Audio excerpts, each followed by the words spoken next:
मैं भारत को भारतीयता की मान्यता के आधार पर फिर से खड़ा करना चाहता हूं, उस काम में लगा हूं।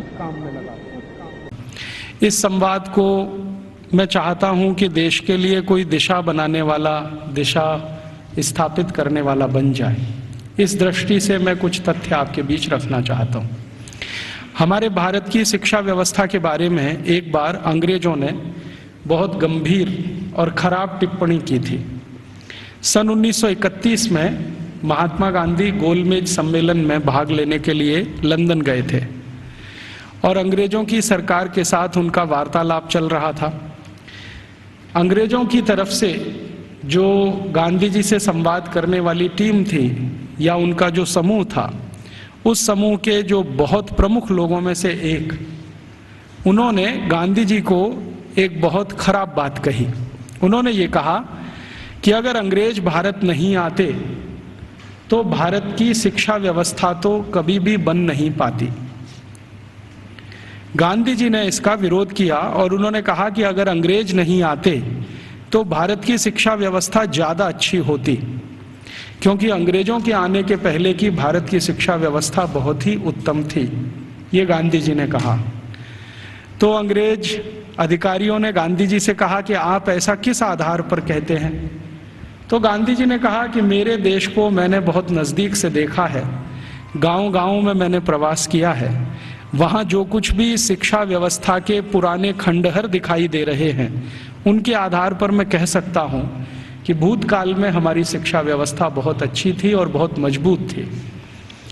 उसी समय गांधी जी के साथ उन अंग्रेज अधिकारियों का विवाद हो गया और गांधी जी की गोलमेज यात्रा समाप्त होने के बाद अंग्रेज अधिकारियों ने अपनी तरफ से एक वक्तव्य जारी किया जो लंदन के सभी प्रमुख समाचार पत्रों में छपा और उसमें ये कहा गया कि गांधी जी को अपने देश की शिक्षा व्यवस्था के बारे में गर्व है, लेकिन उनके पास इस बात का कोई आधार और सबूत नहीं है कि भारत की शिक्षा व्यवस्था अंग्रेजों के आने के पहले कैसी थी। ये गांधी जी के पास कोई प्रमाण नहीं है, लिहाजा हम मानेंगे नहीं कि गांधी जी की बात सही है। और इस तरह से उस पर एक बहस चल पड़ी। भारत लौटने के बाद महात्मा गांधी ने उस बहस को बंद नहीं किया और लगातार उसको जिंदा रखा। गांधी जी के जो बहुत नज़दीकी लोगों में से काम करने वाले एक व्यक्ति जो इस समय भी जीवित हैं और जो भारत के बहुत प्रमुख इतिहासकारों में माने जाते हैं, उनका नाम है प्रोफेसर धर्मपाल।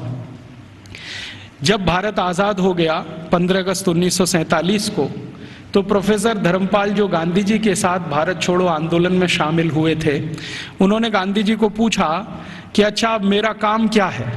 आज़ादी आ गई, सरकार बन गई, अब बताइए मेरा काम क्या है? तो गांधी जी ने कहा कि देखो, मैं 1931 में गोलमेज सम्मेलन में लंदन गया था। उस समय अंग्रेज अधिकारियों ने मुझे ये कहा था कि भारत में अंग्रेज अगर नहीं आते तो भारत की शिक्षा व्यवस्था तो कुछ भी नहीं होती। मुझे ये बात सही नहीं लगती, लेकिन मेरे पास इसको साबित करने के लिए कोई प्रमाण नहीं है। मैं तुमसे उम्मीद रखता हूँ कि तुम भारत की शिक्षा व्यवस्था के बारे में जितने भी संभव हों प्रमाण इकट्ठे करो, दस्तावेज इकट्ठे करो, तथ्य इकट्ठे करो और उसके आधार पर ये सत्य साबित करो कि अंग्रेजों से आने के पहले की भारत की शिक्षा व्यवस्था कैसी थी। धर्मपाल जी ने गांधी जी के इस वाक्य को या गांधी जी के इस कथन को अपने जीवन का उद्देश्य बना लिया और वो भारत छोड़कर लंदन चले गए। लंदन के बाद दुनिया के कई देशों में घूमते रहे, फ्रांस में रहे, जर्मनी में रहे, यूरोप के देशों में 40 साल उन्होंने अध्ययन और अध्यापन किया। बहुत समय तक वो पढ़ाते रहे, जीविका चलाने के लिए, कुछ पैसा बनाने के लिए, लेकिन मूल उद्देश्य ये था कि भारतीय शिक्षा व्यवस्था कैसी थी अंग्रेजों के आने के पहले, उसके प्रमाण एकत्रित करना, दस्तावेज एकत्रित करना और उनके आधार पर कोई अधिकार पूर्वक बात कहना। श्री धर्मपाल जी के 40 साल के अथक प्रयासों से कुछ हजार दस्तावेज मिले जो अलग अलग स्थानों से उन्होंने लिए। उनका एक साथ जब बैठकर विश्लेषण किया तो पता चला कि अंग्रेजों के आने के पहले की शिक्षा व्यवस्था बहुत ही अच्छी थी। अभी थोड़े दिन पहले हमारे देश में एक घटना घटित हुई, वो इससे बहुत जुड़ी हुई है जो मैं कहने जा रहा हूँ। हमारे देश के जो वर्तमान प्रधानमंत्री हैं डॉक्टर मनमोहन सिंह, ये थोड़े दिन पहले ऑक्सफोर्ड विश्वविद्यालय में गए थे और इनको ऑक्सफोर्ड विश्वविद्यालय ने मानद डॉक्टरेट की उपाधि दी थी। जिस दिन ये समारोह आयोजित हुआ था उस दिन मैंने उसका लाइव टेलीकास्ट देखा था, सीधा प्रसारण। और उस सीधे प्रसारण में लगभग मैं 2-2.5 घंटे बैठा रहा टीवी के सामने, देखता रहा कि क्या क्या हो रहा है। उस कार्यक्रम में 40 मिनट का तो व्याख्यान हुआ डॉक्टर मनमोहन सिंह का, और उसके अलावा कुछ दूसरी औपचारिकताएं हुई। मनमोहन सिंह जी ने जो व्याख्यान दिया इस ऑक्सफोर्ड विश्वविद्यालय के पदवी ग्रहण समारोह में, वो बहुत ही तकलीफ देने वाला था और किसी भी स्वाभिमानी भारतीय नागरिक को नीचा दिखाने वाला था। उन्होंने अपने व्याख्यान की शुरुआत ही यहाँ से की कि हम अंग्रेजों के बहुत आभारी हैं जो उन्होंने भारत में आकर अपनी सरकार बनाई। हम अंग्रेजों के बहुत आभारी हैं जो उन्होंने भारत में आकर शिक्षा व्यवस्था दी। हम अंग्रेजों के बहुत आभारी हैं जो उन्होंने भारत में आकर न्याय व्यवस्था स्थापित की। हम अंग्रेजों के बहुत आभारी हैं कि उन्होंने भारतीय लोगों को विज्ञान सिखाया। हम अंग्रेजों के बहुत आभारी हैं कि उन्होंने भारतीय नागरिकों को विज्ञान और तकनीकी का अंतर समझाया। हम अंग्रेजों के बहुत आभारी हैं कि उन्होंने अंग्रेजी भाषा हमें बताई। और ऐसा ही वो 40 मिनट बोलते रहे। अगले दिन क्या हुआ, लंदन के सभी समाचार पत्रों में हमारे भारत के प्रधानमंत्री डॉक्टर मनमोहन सिंह का ये वक्तव्य छपा और इस वक्तव्य के साथ सभी समाचार पत्रों में संपादकीय टिप्पणी भी छपी। और ज्यादातर समाचार पत्रों के संपादकीय में ये लिखा गया कि हमारे देश के एक पूर्व प्रधानमंत्री विंस्टन चर्चिल ने सन 1945 में भारत के बारे में ये कह दिया था कि ये देश आजाद होने लायक देश नहीं है। और भारत के प्रधानमंत्री डॉक्टर मनमोहन सिंह ने कल लंदन में व्याख्यान देकर ये सिद्ध कर दिया कि भारत आजादी के इतने साल के बाद भी अभी मानसिक रूप से गुलाम है। जिस देश का प्रधानमंत्री अभी भी अंग्रेजों के गुणगान करता हो, उस देश की प्रजा की मानसिक गुलामी की स्थिति क्या होगी इसका अंदाजा हम लगा सकते हैं, वगैरह वगैरह। खूब लंबी संपादकीय टिप्पणी उस पर की गई। मेरे कुछ दोस्तों ने वो संपादकीय टिप्पणियां अलग अलग अखबारों से काट कर भेज दिया। उसके बाद मैंने डॉक्टर मनमोहन सिंह के लिए एक पत्र लिखा जो लगभग 250 पेज का है। वो पत्र नहीं, एक किताब हो गई। और मैंने उनसे कहा कि हमें बड़ी शर्म आती है कि आप भारत के प्रधानमंत्री हैं जो भारत के बारे में कुछ भी नहीं जानते। हमें शर्म आती है कि आप भारत के ऐसे प्रधानमंत्री हैं जिन्होंने भारतीयता का कुछ समझने की भी जीवन में कोशिश नहीं की है। भारत अंग्रेजों के पहले कैसा था, भारत की शिक्षा अंग्रेजों के पहले कैसी थी, भारत की तकनीकी और विज्ञान अंग्रेजों के पहले कैसा था, हमारा भारत अंग्रेजों के पहले उद्योग और व्यापार में किस स्थान पर दुनिया में टिका हुआ था, ये सब बातें अगर आप दस्तावेजों के आधार पर जरा समझें और जानें तो बहुत अच्छा होगा। आप अगली बार ऐसा गुलामी का वक्तव्य देने से बचेंगे। आपको सुनकर हैरानी होगी कि मैंने ये जो पत्र लिखा, ये पत्र मनमोहन सिंह के कार्यालय में पहुंचा और एक लाइन का उत्तर आया कि आपका पत्र मिला और हम उसको कार्यवाही के लिए भेज रहे हैं। अब कहाँ भेज रहे हैं कार्यवाही के लिए? मैंने तो लिखा था हमारे देश के प्रधानमंत्री को, और उसमें पत्र तो एक ही पन्ने का था, बाकी 249 पन्ने के तो दस्तावेज जो ये सिद्ध करने के लिए मैंने उनके पास भेजे कि आप पहले इन दस्तावेजों को पढ़ें और देखें कि अंग्रेजों के आने के पहले का भारत कैसा था। शिक्षा व्यवस्था के स्तर पर, तकनीक और विज्ञान के स्तर पर, उद्योग और व्यापार के स्तर पर, हर स्तर पर, चिकित्सा व्यवस्था के स्तर पर, जहां तक भी संभव हो मैंने उसमें जानकारी दी। उसमें से एक हिस्से की छोटी जानकारी मैं आपसे भी शेयर करना चाहता हूं कि भारत की शिक्षा व्यवस्था कैसी थी और जिस समय हमारी शिक्षा व्यवस्था ऐसी थी उस समय यूरोप की शिक्षा व्यवस्था कैसी थी। भारत की शिक्षा व्यवस्था के बारे में सबसे ज्यादा काम जिन्होंने किया है वो कुछ अंग्रेज ही है। एक अंग्रेज अधिकारी भारत में आया जो लगभग 40 साल यहां रहा, उसका नाम था विलियम एडम। विलियम एडम बहुत उच्च स्तर का अधिकारी था। अंग्रेजों की जो संसद का एक हिस्सा है हाउस ऑफ लॉर्ड्स, उसमें बहुत दिनों तक वो सांसद था और भारत में उसको बहुत उच्च स्तर का अधिकारी बनाकर भेजा गया था। उसकी हैसियत इतनी बड़ी थी कि वो भारत में आकर अगर गवर्नर को या वायसराय को कोई सुझाव दे दे तो वायसराय उसको कानून बनाने के लिए मजबूर होता था। विलियम एडम इस स्तर का अधिकारी था। उस विलियम एडम के नीचे काम करने वाले कुछ अधिकारी थे, जिनमें से एक था मैकॉले, टीवी मैकॉले। मैकॉले की तो आपने बार बार चर्चा सुनी है, बार बार नाम भी सुना है, लेकिन विलियम एडम के बारे में शायद आप में से कम लोग जानते होंगे, क्योंकि ये मैकॉले का बॉस था। मैकॉले भारत में शिक्षा व्यवस्था के बारे में जितना भी अभ्यास करता था वो अपने इमीडिएट बॉस विलियम एडम को भेजता था।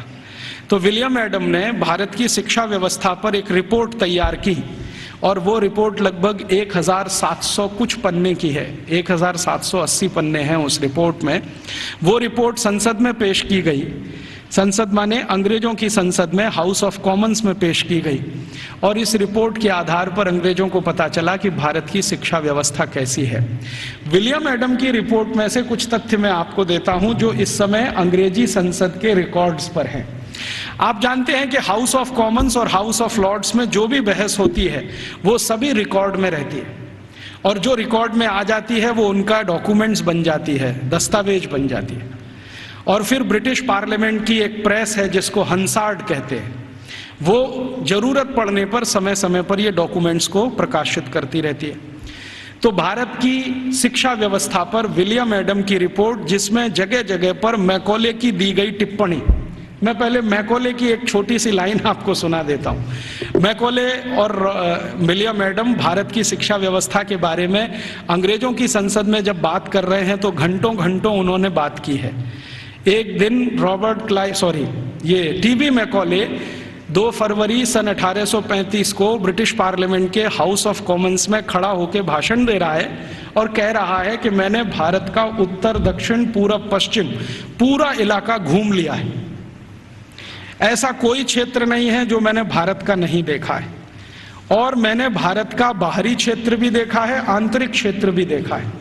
देखने के बाद मैं जो कह रहा हूं आप उस पर विश्वास नहीं करेंगे, लेकिन जो सत्य है वो मैं आपको कहूंगा, उसको मैं अपने अंदर रोक नहीं सकता। सत्य क्या कह रहा है? वो कह रहा है कि संपूर्ण भारत को उत्तर, दक्षिण, पूरब, पश्चिम में घूम लेने के बाद उसने अंग्रेजी का एक मुहावरा इस्तेमाल किया है, I had travelled length and breadth. Length and breadth माने सब भारत मैंने देख लिया, मैंने पूरा भारत देख लिया। और उसके बाद मैं ये कहता हूं कि भारत देश में आज तक कहीं भी भिखारी देखने को नहीं मिला, कोई बेरोजगार आदमी देखने को नहीं मिला, गांव के किसी कोने में किसी स्थान पर बैठा हुआ कोई ऐसा व्यक्ति ना मिला जो किसी पर पराश्रित हो। आज तक मैंने किसी ऐसे व्यक्ति को भारत में नहीं पाया जो अपना जीवन चलाने के लिए दूसरों के आगे हाथ फैलाता हो। और ये ज्यादा पुरानी बात नहीं है, 1835 में वो बोल रहा है। आज से लगभग आप कल्पना करें तो 170 साल पहले बोल रहा है। तो 170 साल पहले इस देश में कोई भिखारी नहीं था। जरा ध्यान से सुनिए इस बात को, कोई भिखारी नहीं, कोई बेरोजगार नहीं।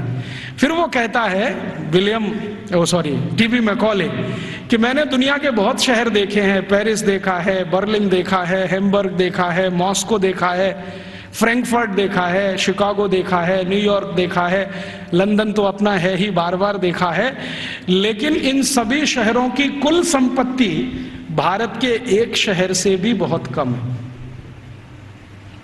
तो उसको पूछा गया प्रश्न कि बताओ वो कौन सा शहर है? तो कहता भारत का एक शहर सूरत और यूरोप के सारे शहर एक बाजू में, तो भी सूरत इन सभी पे भारी पड़ता है। इतनी संपत्ति, इतना धन मैंने उस शहर में देखा है।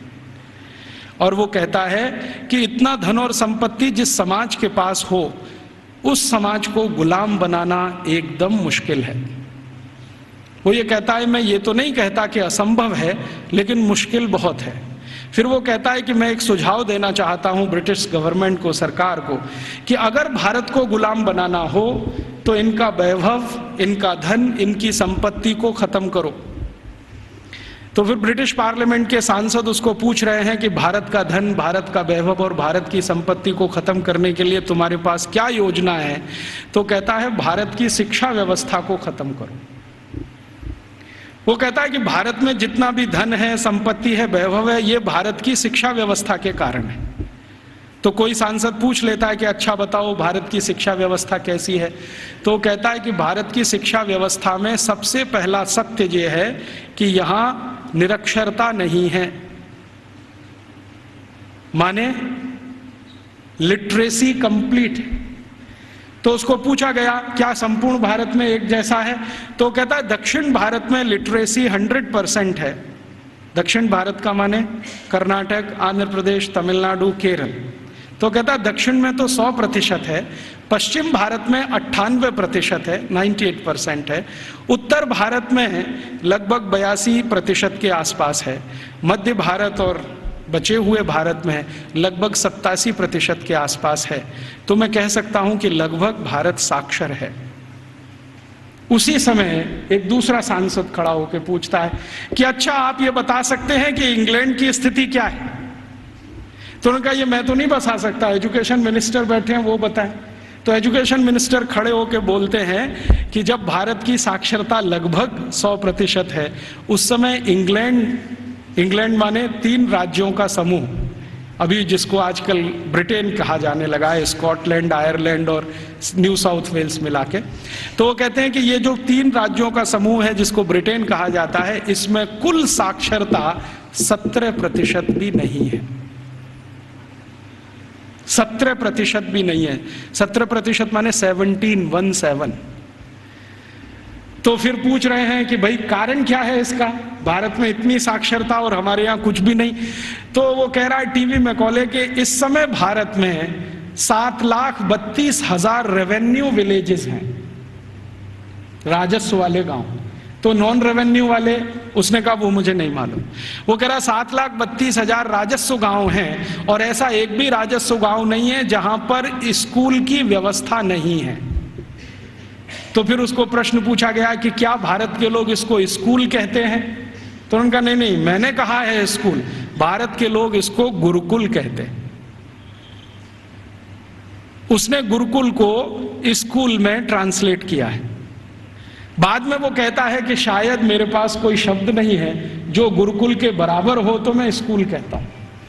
तो हम ऐसा मान लें कि मैकॉले बोल रहा है 2 फरवरी 1835 को हाउस ऑफ कॉमन्स में कि भारत के 7,32,000 गांवों में कोई भी ऐसा गांव नहीं है जहां पर गुरुकुल ना हो।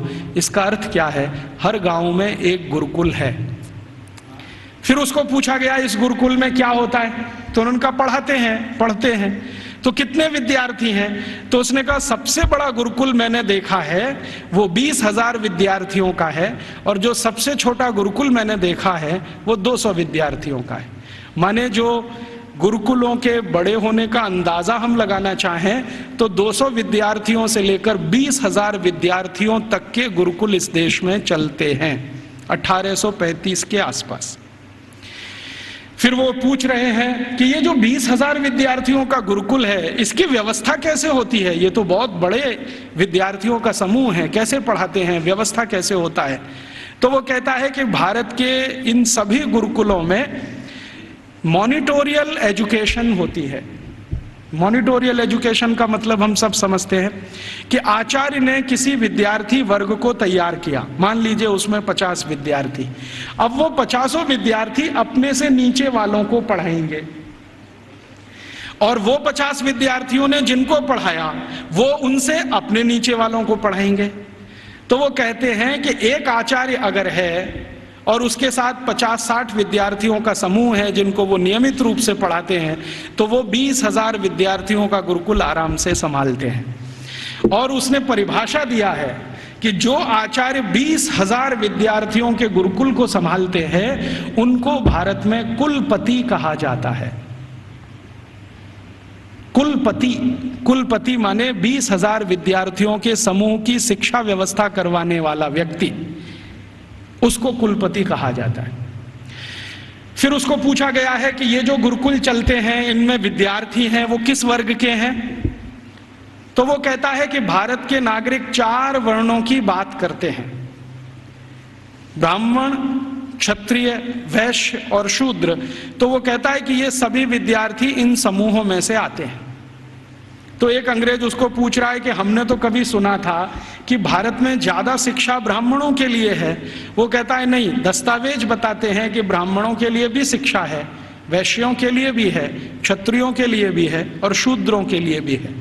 तो फिर उसको पूछ रहे हैं कि क्या तुम परसेंटेज में ये बता सकते हो कि ब्राह्मण कितने हैं, वैश्य कितने हैं, क्षत्रिय कितने हैं, शूद्र कितने हैं। तो वो कहता है कि दक्षिण भारत के जितने गुरुकुल हैं उनमें शूद्रों की संख्या सबसे ज्यादा है, और पश्चिम भारत के जितने गुरुकुल हैं उनमें वैश्यों और ब्राह्मणों की संख्या लगभग बराबर है, और उत्तर भारत के जितने गुरुकुल हैं उनमें सबसे ज्यादा संख्या क्षत्रियों की है, और बाकी जो 3 हैं ब्राह्मण, वैश्य और शूद्र, ये लगभग बराबर हैं, और मध्य भारत में लगभग सब बराबर है।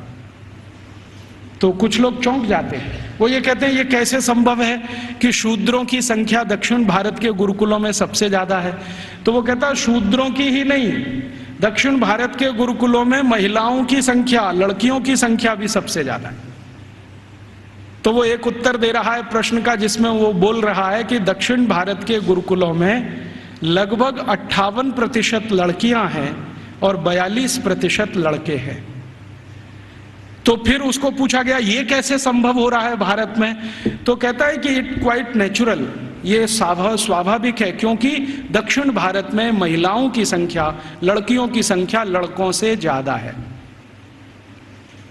और वो कह रहा है वैसे तो भारत में सभी जगह लड़कियों की संख्या लड़कों से ज्यादा है, और आप जानते हैं कि 1881 में अंग्रेजों ने जब पहला सेंसस कराया, पहला जनसंख्या सर्वेक्षण कराया, तो उसमें भी रेशियो यही निकलता है, महिलाएं लगभग 53% हैं और 47% पुरुष हैं। तो वो कह रहा है कि गुरुकुलों में दक्षिण में लड़कियां बहुत ज्यादा पढ़ती हैं।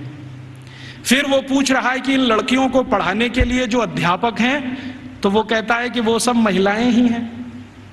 लड़कों को पढ़ाने के लिए पुरुष हैं, लड़कियों को पढ़ाने के लिए महिलाएं हैं।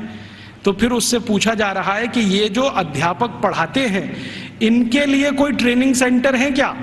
तो वो कह रहा है कि सभी गुरुकुलों के साथ उच्च अध्ययन केंद्र जुड़े हुए हैं जहां पर इन अध्यापकों को तैयार किया जाता है, और तैयार होने के बाद वो गुरुकुलों में पढ़ाने का काम शुरू कर देते हैं। हर गुरुकुल के साथ एक उच्च अध्ययन केंद्र है। फिर उसके साथ पूछा जा रहा है कि अच्छा ये बताओ भारत के इन स्कूलों में, माफ करो गुरुकुलों में क्या विषय पढ़ाए जाते हैं। तो वो गिना रहा है कि 18 विषय पढ़ाए जाते हैं, 18 विषय पढ़ाए जाते हैं। सबसे ज्यादा किस विषय पर जोर दिया जाता है। तो वो कहता है कि भारत के गुरुकुलों में सबसे ज्यादा गणित पढ़ाया जाता है। तो ये गणित कौन सा पढ़ाया जाता है। तो वो कहता है वैदिक गणित पढ़ाया जाता है। तो फिर अंग्रेज पूछ रहे हैं कि हमारे यहाँ एक कॉमर्शियल मैथमेटिक्स है, तो उनका भारत वाले उसको पढ़ते नहीं है और उसमें उनकी ज़्यादा रुचि भी नहीं है, वो वैदिक मैथमेटिक्स में ज़्यादा रुचि लेते हैं। फिर दूसरा कौन सा विषय है जो सबसे ज़्यादा पढ़ाया जाता है गणित के बाद। तो कहता है दूसरा सबसे बड़ा विषय है खगोल शास्त्र, इसको सब भारतवासी पढ़ते हैं। फिर तीसरा कौन सा विषय है। तो वो कहता है मेटलर्जी, माने धातु विज्ञान। फिर चौथा कौन सा विषय है। तो वो कहता है कि कारीगरी, कारीगरी माने जो विभिन्न तरह की कारीगरियां गाँव में रहती हैं। हमारे सभी गाँव में 18 तरह के कारीगर होते हैं। कोई लोहे का काम करने वाला, कोई लकड़ी का काम करने वाला, कोई बांस का काम करने वाला, कोई मिट्टी का काम करने वाला। तो वो कह रहा है कि सभी गुरुकुलों में ये कारीगरी पढ़ाई जाती है, 18 विषय उसमें अलग हैं। फिर वो पूछ रहा है कि इसके आगे के विषय बताओ। तो कहते हैं वो कि एस्ट्रोफिजिक्स पढ़ाते हैं। एस्ट्रोफिजिक्स समझते हैं, मॉडर्न साइंस का विषय है, और भारत में 1835 में सभी गुरुकुलों में ये पढ़ाया जाता है एस्ट्रोफिजिक्स। फिर और क्या पढ़ाते हैं। तो कहते हैं रसायन शास्त्र पढ़ाते हैं।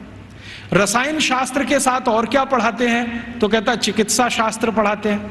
चिकित्सा शास्त्र में क्या विषय हैं। तो वो कहता है औषधि विज्ञान एक है और शल्य क्रिया दूसरा है, माने सर्जरी है और मेडिसिन है। और ऐसे ऐसे करके वो 18 विषय को गिनाता है। तो फिर वो पूछते हैं कि कैसे संभव है कि भारत के विद्यार्थी ये 18 विषय पढ़ लेते हैं। तो वो बताता है कि भारत के विद्यार्थियों को गुरुकुल में जब प्रवेश मिलता है तो वो सामान्य रूप से 5 वर्ष के होते हैं, और जब वो गुरुकुल से पढ़कर निकलते हैं तो उनकी उम्र 21 और 22 वर्ष की होती है। लगभग उनको इतना समय मिलता है 15 साल का, जितने में वो सब पढ़ लेते हैं। तो फिर उनको पूछा गया कि ये विषय कैसे पढ़ाए जाते हैं, रोज पढ़ाए जाते हैं? तो उसने कहा नहीं, रोज नहीं पढ़ाए जाते, एक एक करके पढ़ाए जाते हैं। एक एक करके पढ़ाए जाते हैं माने एक विषय लिया और उसको पूरे 1 साल पढ़ाया, या 8 महीने पढ़ाया, या 9 महीने पढ़ाया। जब वो पूरा हो गया तब उसको छोड़ा, फिर दूसरा विषय लिया, फिर तीसरा विषय लिया। ऐसे करके 15-16 साल में सब विषय पढ़ाए जाते हैं। फिर वो पूछ रहा है परीक्षा कैसे होती है? तो उनका भारत में परीक्षा होती नहीं है, परीक्षा नहीं होती है। तो कैसे पता चलता है? वो पूछ रहे हैं बहुत सारे एमपीज की इवैल्यूएशन का तरीका क्या है। तो उन्होंने कहा कि यहाँ के जो आचार्य और शिक्षक होते हैं वो विद्यार्थियों को जब एक विषय पूरा पढ़ा देते हैं तो उसी के आधार पर उनके कौशल को जानने के लिए, हुनर को परखने के लिए कुछ काम उनको दे दिए जाते हैं। वो काम कितनी कुशलता से करते हैं इसके आधार पर तय होता है। ये नहीं है कि क्लासरूम में बैठकर 3 घंटे का कोई क्वेश्चन पेपर सॉल्व कर रहे हैं, क्लासरूम में रट लिया है और आंसर शीट पर वॉमिटिंग कर रहे हैं। ऐसा नहीं है भारत में। उसने मजाक में कहा है लेकिन ये गंभीर है समझने के लिए। तो उसको पूछा गया है कि अच्छा आप जरा बताओ कि हमारी इंग्लैंड की स्थिति क्या है, अगर ऐसी शिक्षा भारत में है तो इंग्लैंड में। तो कहता है जी इंग्लैंड में तो अभी 17% ही साक्षरता नहीं है। और वो कह रहा है कि जब भारत में 7,32,000 गुरुकुल हैं तो पूरे इंग्लैंड में कुल मिलाकर 240 भी स्कूल नहीं है। और जो स्कूल हैं उनमें गणित पढ़ाना तो किसी को नहीं आता है, वो एक ही विषय पढ़ाते हैं और वो है बाइबल, और कुछ पढ़ाने को इनको नहीं है। मुझे थोड़ा इंटरेस्ट आया विलियम एडम की रिपोर्ट पढ़ने के बाद, तो मैंने इंग्लैंड के पिछले 400 साल के इतिहास के दस्तावेज इकट्ठे किए। तो पता चला कि इंग्लैंड में 16वीं शताब्दी तक तो कोई भी स्कूल नहीं था। आप जरा ध्यान से सुनना इन बातों। 16वीं शताब्दी तक तो कोई स्कूल नहीं था। ईस्ट इंडिया कंपनी जब भारत आई है तब उनके यहाँ एक स्कूल खुला था, चर्च के पिछवाड़े में, गैरेज में। गैरेज समझते हैं, जहां गाड़ियां खड़ी की जाती हैं। एक गैरेज हुआ करता था जो मुश्किल से 15-20 फीट लंबा, 15-20 फीट चौड़ा, लंदन के एक चर्च में। ये लंदन में आप कभी जाएं तो उनका जो स्क्वायर है जहां पर उनकी पार्लियामेंट है उसके बगल में वो चर्च आज भी है। तो उसकी पीछे के हिस्से में एक छोटे से में स्कूल खुला था जो उनको पढ़ाता था बाइबल। तो बाइबल पढ़ाने वाले स्कूल उनके यहाँ शुरू हुए, उसके पहले तो कोई स्कूल ही नहीं था। तो इंग्लैंड और यूरोप के इतिहास क्या बताते हैं शिक्षा के बारे में, तो आप जरा सोचो और सुनो। यूरोप का जो सबसे बड़ा इतिहासकार, सबसे बड़ा दार्शनिक, सबसे बड़ा फिलोसोफर, सबसे बड़ा सब कुछ, जो यूरोप में भगवान के अगला अवतार माना जाता है, उसका नाम है प्लेटो। प्लेटो सबसे महान। वो ये कहते हैं ये तो ईश्वर का ही अंश है। माने ईसा मसीह के बाद यूरोप में अगर किसी की इज्जत है तो वो प्लेटो की है। प्लेटो के बारे में यूरोप के सारे अर्थशास्त्री, सारे के सारे दूसरे शास्त्री, चाहे वो फिजिक्स वाले हों, केमिस्ट्री के हों, बॉटनी के हों, जूलॉजी के हों, इंजीनियरिंग के हों, मेडिकल के, सब मानते हैं the whole of the European civilisation is a footnote of Plato. मतलब यूरोप की पूरी सभ्यता जो है ना, प्लेटो के फुटनोट जैसी है। माने प्लेटो ने जितना कुछ लिख दिया है वो किसी पुस्तक के फुटनोट में अगर है तो उतनी ही पूरी यूरोप की सभ्यता है। मतलब यूरोप की सभ्यता का जनक प्लेटो ही है। प्लेटो ने अपनी जिंदगी में कई महत्वपूर्ण पुस्तकें लिखी हैं, उनमें से 2 का जिक्र करता हूं। एक पुस्तक उसकी जो दुनिया में सबसे ज्यादा चर्चित हुई है, द रिपब्लिक, गणतंत्र, और दूसरी पुस्तक जो बहुत चर्चित है पूरी दुनिया में, लॉज, LAWS, लॉज। ये 2 किताबें प्लेटो की सारी दुनिया में सबसे ज्यादा पढ़ाई जाती हैं, बहुत चर्चा होती है। द रिपब्लिक में प्लेटो लिखता है कि शिक्षा की जरूरत सभी को नहीं होती। शिक्षा की जरूरत सभी को नहीं होती। समाज का जो प्रभु वर्ग है, प्रभु वर्ग से मतलब सरकार चलाने वाला वर्ग, राजा और राजा के नजदीक, इन्हीं को शिक्षित होना चाहिए, बाकी को शिक्षित होने की जरूरत ही नहीं होती। क्यों? तो वो कहता है कि राजा और राजा के नजदीक का जो वर्ग है उसको आदेश देना है, बाकी को तो सब उस आदेश का पालन करना है। तो जो आदेश के पालन करता है उनको शिक्षित होने की क्या जरूरत है? शिक्षा की जरूरत तो सिर्फ राजा को है और राजा के नजदीकी लोगों को है। ये जो प्लेटो ने कहा, प्लेटो के बाद जो दूसरा उसका ग्रेट ग्रेट ग्रेट फिलोसोफर या उसका ग्रेट ग्रेट स्टूडेंट अरिस्टोटल कहता है कि मेरा जो गुरु बोल गया है उसी पर मैं सहमत हूं। शिक्षा की जरूरत सभी को नहीं होती। समाज का जो प्रभु वर्ग है, माने जो संचालन करता है राज्य का, उसके राजा, मंत्रियों के नजदीकी अधिकारी, बस इनको पढ़ाई होनी चाहिए, बाकी किसी को नहीं। अरिस्टोटल के बाद जितने भी फिलोसोफर आए हैं और लेटेस्ट रूसो, देकार्ते, लेविनिज, ये सब अपनी अपनी किताबों में लिख रहे हैं शिक्षा की जरूरत किसी को नहीं होती। अगर जरूरत है तो थोड़ा राजा को है। माने यूरोप में प्लेटो के समय से चली हुई विचारधारा आज 18वीं शताब्दी के सभी दार्शनिकों तक सतत चली आई है। शिक्षा सबके लिए नहीं है, सिर्फ राजा के लिए और प्रजा के लिए। प्रजा को जरूरत नहीं है शिक्षा की, राजा के नजदीकी लोगों को जरूरत है। तो फिर ये शिक्षा कैसे पूर्ति की जाए? तो प्लेटो लिखता है रिपब्लिक पुस्तक में ही कि राजा को अगर अपने बच्चों को शिक्षा दिलवानी है या खुद को शिक्षा लेनी है या उसके मंत्रियों को शिक्षा दिलवानी है तो इसके लिए स्कूल नहीं चाहिए। कोई शिक्षक को पकड़ लाइए, राजा को महल में आके पढ़ा देगा। कोई शिक्षक को पकड़ लाइए, राजा के बच्चों को उसके घर में पढ़ा देगा। कोई शिक्षक को पकड़ लाइए, मंत्रियों को वहां पढ़ा देगा। स्कूल की क्या जरूरत है? तो फिर प्लेटो को कई बार पूछे जाने वाले प्रश्नों में से एक है कि स्कूल क्यों नहीं चाहिए? तो कहता है ये फालतू का खर्चा है। वो ये कहता है स्कूल बनाने से अच्छा है एक बनाओ ऐसा स्थान जहां पर मनोरंजन हो सके। स्कूल की क्या जरूरत है? घर में आके कोई पढ़ा देगा, क्या जरूरत है स्कूल की? तो इसलिए इंग्लैंड में, इंग्लैंड के पड़ोसी फ्रांस में, जर्मनी में, स्वीडन में, स्विट्जरलैंड में 16वीं 17वीं शताब्दी तक एक भी स्कूल नहीं खोला गया। बाद में क्या हुआ, क्रिश्चियनिटी का असर जैसे जैसे बढ़ा यूरोप में, आप जानते हैं कि क्रिश्चियनिटी यूरोप में 2000 साल पहले ही आई है। उसके पहले यूरोप क्रिश्चियन नहीं था। यूरोप की छोटी छोटी जातियां, जनजातियां होती थीं जो 1000 से ज्यादा हैं, समूह हैं छोटे छोटे, वो अपना अपना धर्म और संस्कृति माना करते थे।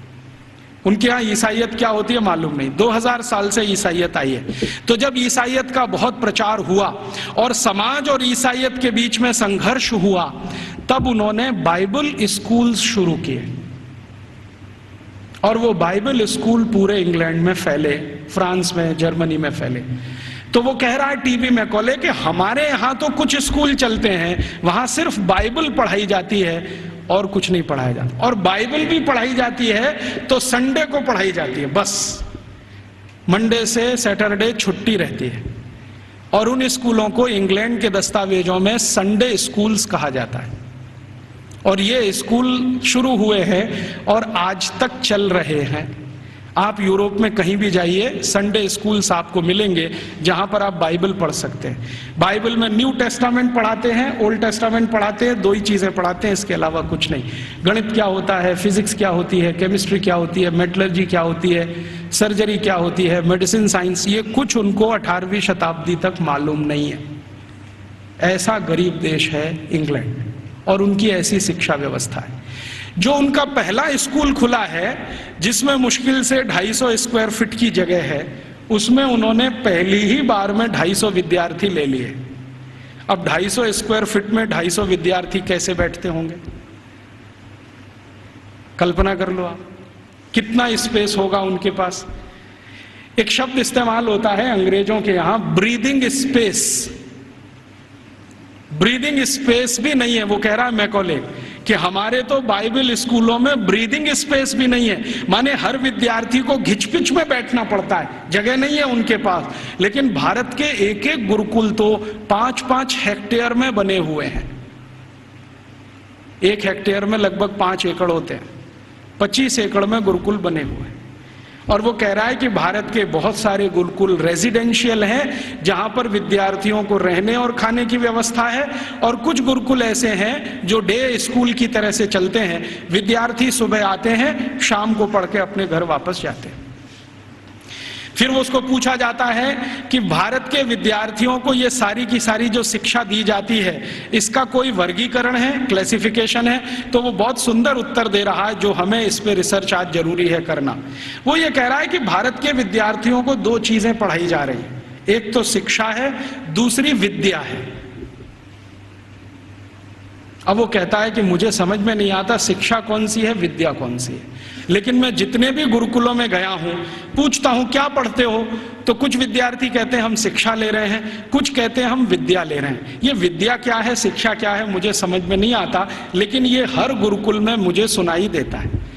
हमको समझना चाहिए कि शिक्षा और विद्या ये 2 अलग चीजें होती हैं। आज के समय में हमने इन दोनों का खिचड़ी बना दिया है, और ऐसा खिचड़ी बना दिया है कि उसमें से चावल और मूंग की दाल को बीन पाना ही बड़ा मुश्किल हो गया है। नाम सब है विद्यालय और काम कर रहे हैं शिक्षालय का, है कि नहीं? कोई भी विद्यालय ले लो, 1 2 3 नाम विद्यालय, विद्यालय, महाविद्यालय, ये विद्यालय, काम सब शिक्षालय का कर रहे हैं, नाम विद्यालय रखा हुआ है। ऐसा घालमेल कर दिया।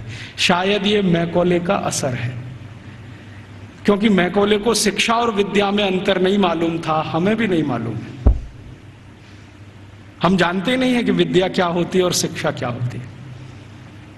विद्या जो है ना, अपनी जिंदगी को अध्यात्म के रास्ते पर ले जाने वाली, अपने जीवन को ऊंचा उठाने वाली, आत्मा का परमात्मा से मेल कराने वाली, मनुष्य शरीर छूटने के बाद हमारी आत्मा परमात्मा से मिल जाए, इन सब बातों को सिखाने वाली, धर्म क्या है, अधर्म क्या है, न्याय क्या है, अन्याय क्या है, श्रेय क्या है, अश्रेय क्या है, छोड़ने वाला क्या है, ग्रहण करने लायक क्या है, ये सब ज्ञान देने वाली या विवेक देने वाली ये तो है विद्याएं। और बाकी हमने मैथमेटिक्स पढ़ लिया, हमने केमिस्ट्री पढ़ ली, हमने ये फिजिक्स पढ़ लिया, हमने ये कॉमर्स सीख लिया, हमने वो, ये है सब शिक्षा। तो कह रहा है कि भारत के सभी गुरुकुलों में विद्या है और शिक्षा है, लेकिन वो उसको इतना समझ में आ गया है कि ये जो विद्या है वो शिक्षा से ऊंची है। इसलिए भारत में गुरुकुल में जाने वाला सभी अपने को विद्यार्थी कहता है, शिक्षार्थी कोई नहीं कहता अपने को, क्योंकि मूल जो वो सीखने आया है वो कुछ और सीखने आया है। खाली गणित सीखने नहीं आया है, या खाली कॉमर्स सीखने नहीं आया, या खाली मेटलर्जी सीखने नहीं आया, विद्या सीखने आया। इसलिए विद्यार्थी कहलाना वो पसंद करता है अपने आप को। और वो कहता है कि जितनी ऊंची कल्पना भारत में है विद्या और शिक्षा की, हम तो उसके दूर दूर कहीं नजदीक तक नहीं है। फिर उसको पूछा जाता है कि अच्छा ये बताओ कि भारत में हायर स्टडीज सेंटर हैं क्या? तो कहता हाँ हैं। कितने हैं? तो संख्या गिना रहा है 15,800 कुछ। हायर स्टडीज सेंटर का मतलब क्या है? हायर स्टडीज सेंटर का माने विश्वविद्यालय। उनकी जो परिभाषा है ना, उस परिभाषा में विश्वविद्यालय, हायर स्टडीज सेंटर। हमने तो कुछ 2-4 नाम सुने हैं, एक नालंदा का हुआ करता था, एक तक्षशिला का हुआ करता था, लेकिन 1835 में मैकॉले बोल रहा है अपने पार्लियामेंट में कि 15,800 कुछ विद्यालय, सॉरी विश्वविद्यालय। और वो ये कह रहा है कि ये जितने भी विश्वविद्यालय हैं ये किसी एक विषय के निपुण हैं, कोई एक विषय। जैसे वो नाम लिख के बता रहा है, मेरे पास ये सब नाम है 15,800, और उसकी सीडी है। अगर एलसीडी प्रोजेक्टर हो तो मैं आपको दिखा सकता था। लैपटॉप मेरे पास अभी है, उसमें सब फीड किया हुआ है। एक विद्यालय है, माफ करिए, विश्वविद्यालय है अमरावती विश्वविद्यालय। अमरावती विश्वविद्यालय मशहूर है किस बात के लिए? वो मेटलर्जी के लिए मशहूर है, धातु विज्ञान सिखाया जाता है। और पूरा विश्वविद्यालय धातु विज्ञानियों से भरा हुआ है। और धातु विज्ञान कई तरह का है, जैसे कच्चे लोहे से फौलाद बनाना, जैसे जमीन में से लोहा तांबा लोहा तांबा सिल्वर माने चांदी और सोना, ये जो दूसरी दूसरी बेशकीमती धातुएं निकलती हैं, इनका एक्सट्रैक्शन कैसे किया जाए ये सिखाने वाला। माने आज जो हमारे यहाँ आईआईटीज में सिखाया जाता ना मेटलर्जी में, वही वहां उस समय यूनिवर्सिटीज में सिखाया जाता। फिर वो कह रहा है एक विश्वविद्यालय में गया था, कांगड़ा विश्वविद्यालय, कांगड़ा माने हिमाचल, तो वो किसके लिए मशहूर है? तो कह रहा है ये सर्जरी के लिए मशहूर है। तो उसको पूछा जा रहा है कि किस तरह की सर्जरी होती है, तो कहता है जी हम सोच नहीं सकते वैसी सर्जरी होती है। और उसको उसने शब्द दिया है जिसको आज के इक्विवेलेंट अगर मैं कहूं तो राइनोप्लास्टी। राइनोप्लास्टी सर्जरी का लेटेस्ट साइंस है 21वीं शताब्दी का, जिसमें आपके शरीर के किसी अंग के चमड़े को निकालकर किसी दूसरे अंग पे लगा दिया जाए। और ये 1835 में वो बोल रहा है कि कांगड़ा विश्वविद्यालय में तो ये सब सिखाया जाता है और सब सीखते हैं राइनोप्लास्टी। तो वो कहता है मैंने मेरी आंखों से एक ऑपरेशन देखा है जिसमें पैर के नीचे के हिस्से से माने घुटने से नीचे के हिस्से से चमड़ी निकालकर नाक पर लगाई गई, और वो कहता है 21 दिन में वो पूरा ठीक हो गया है, पता ही नहीं चलता है कि इसका कोई ऑपरेशन हुआ है। ग्राफ्टिंग जिसको कहते हैं, स्किन ग्राफ्टिंग। और ये 1835 में भारत में होता है। कांगड़ा विश्वविद्यालय का उसने लंबा डिस्क्रिप्शन किया है कि मैंने ऐसा देखा, मैंने वैसा देखा। फिर इसी तरह एक अंग्रेज अधिकारी है, वो खड़ा होकर चिल्लाने लगता, हाँ मैंने भी देखा है, कर्नल कूट उसका नाम। जैसे ही उसने सुना तो वो भी खड़ा हो गया, उसने कहा मैंने भी देखा है, एक बार मैं भारत देश गया था, हैदर अली के साथ मैंने युद्ध लड़ा था, हैदर अली ने मुझे परास्त कर दिया था, मेरी नाक काट दी थी, मैं कटी हुई नाक लेके वहां से भागा था, और बेलगाम नाम का भारत में कोई एक गांव है, वहां के एक वैद्य ने मेरी नाक का ऑपरेशन किया था और जोड़ दिया था, और अभी वो नाक मेरी ऐसी है। वो खड़े होकर बोल रहा। तो उसको सब सांसद पूछ रहे हैं कि अच्छा तुम्हारी नाक ही काटी थी, सिर क्यों नहीं काटा? क्योंकि तुम तो परास्त हो गए थे, तो तुम्हारा सिर क्यों नहीं काट दिया?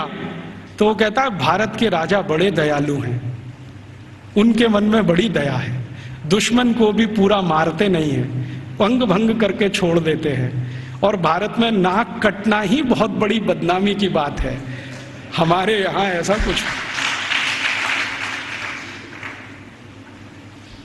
तो ये कर्नल कूट के जो कहे हुए और मैकॉले के कहे हुए, इन दस्तावेजों से अंदाजा लगता है कि सर्जरी कोई बहुत ऊंचे स्तर की थी। फिर इन सर्जरी को करने वाले जो आचार्य होते थे, उन आचार्यों के उपकरण कैसे हैं उसका वो डिस्क्रिप्शन कर रहा है। और आपको सुनकर आश्चर्य होगा कि सामान्य रूप से सर्जरी का एक आचार्य माने आज का MS मास्टर ऑफ सर्जरी, उस जमाने का आचार्य, तो वो कहते हैं कि सामान्य रूप से एक आचार्य के पास कम से कम 500 इंस्ट्रूमेंट्स तो होते ही हैं।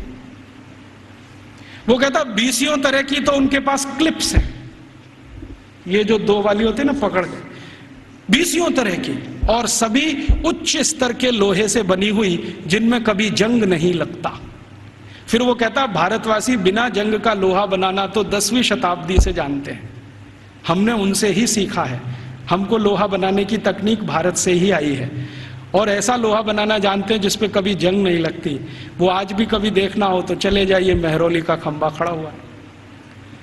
वो कहता है इनको ऐसा लोहा बनाना आता है तो इंस्ट्रूमेंट अच्छे अच्छे बना लेते हैं। और वो एक मजे की बात कह रहा है कि जिस समय इंग्लैंड में हम चिकित्सा कराते हैं अपनी कोई बीमारी की, तो उस समय 1835 में इंग्लैंड में चिकित्सा क्या होती है जरा सुनिए, और यहाँ कोई एलोपैथी डॉक्टर हैं तो वो जरा ध्यान से सुने। 1835 में इंग्लैंड में चिकित्सा व्यवस्था होती है तो क्या है, एक ही चिकित्सा है उनके पास, हिप्पोक्रेटिस मेडिसिनल सिस्टम। एक हिप्पोक्रेटिस नाम का कोई आदमी हुआ इंग्लैंड में, ईसा से करीब 250 साल पहले, सॉरी ग्रीस में हुआ, इंग्लैंड में नहीं, ग्रीस में हुआ। तो उसने कुछ सिद्धांत दिए हैं, वही सिद्धांत एलोपैथी का मूल आधार है, सारे के सारे सिद्धांत। तो हिप्पोक्रेटिस क्या कहता है? वो कहता है शरीर में कोई भी बीमारी घुस गई तो उसका एक ही कारण है कि रक्त आपका दूषित हो गया है। कोई भी बीमारी हो, सर्दी हो गई, जुकाम हो गया, बुखार आ गया, खांसी हो गई, आपको डायरिया हो गया, डिसेंट्री हो गई, लंग इन्फेक्शन, कुछ भी हो गया, तो हिप्पोक्रेटिस एक ही बात में डायग्नोसिस देता है कि आपका रक्त दूषित है। अब इस दूषित रक्त को निकालो शरीर में से, यही चिकित्सा। तो वो कहता है कि भारतवासी चिकित्सा कैसी करते हैं और हमारे डॉक्टर कैसी करते हैं।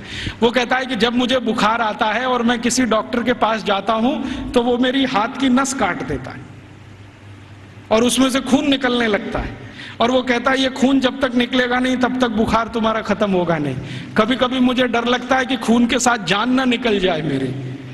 और वो ये कहता है कि भारत में जो चिकित्सा व्यवस्था है इतनी अद्भुत है कि कुछ बुखार आ जाए, कितने से भी कितना बुखार आ जाए, वो कुछ चूरन खिला देते हैं और अगले दिन बुखार ठीक हो जाता है। अच्छा, ये जो कहानी उसने कही है, ये कहानी जॉर्ज वॉशिंगटन ने भी कही है। आप जानते हैं जॉर्ज वॉशिंगटन अमेरिका के राष्ट्रपति, और बल्कि पहले राष्ट्रपति, सबसे पहले राष्ट्रपति, अमेरिका की आजादी के बाद सबसे पहले राष्ट्रपति जॉर्ज वॉशिंगटन। आपको मालूम है उनकी मृत्यु कैसे हुई? उनको आया बुखार। तो ये जो हिप्पोक्रेटिस मेडिसिनल सिस्टम है ना, हाँ, एक ही सिस्टम है उनके पास, हिप्पोक्रेटिस मेडिसिनल सिस्टम, जिस पर उनके आप बहुत थीसिस लिखे गए हैं, बहुत काम हो। तो उनको आ गया बुखार, और बुखार हो गया बहुत, 103 104 डिग्री। तो उनका डॉक्टर आया और उनके दोनों हाथों की नस काट गया, हाँ, और कहा कि ये खून बहने दो, अभी मैं सवेरे आऊंगा आपको देखने। तो दोनों हाथों की नस कटी और रात भर में इतना खून बह गया कि सवेरे जॉर्ज वॉशिंगटन मरे हुए मिले।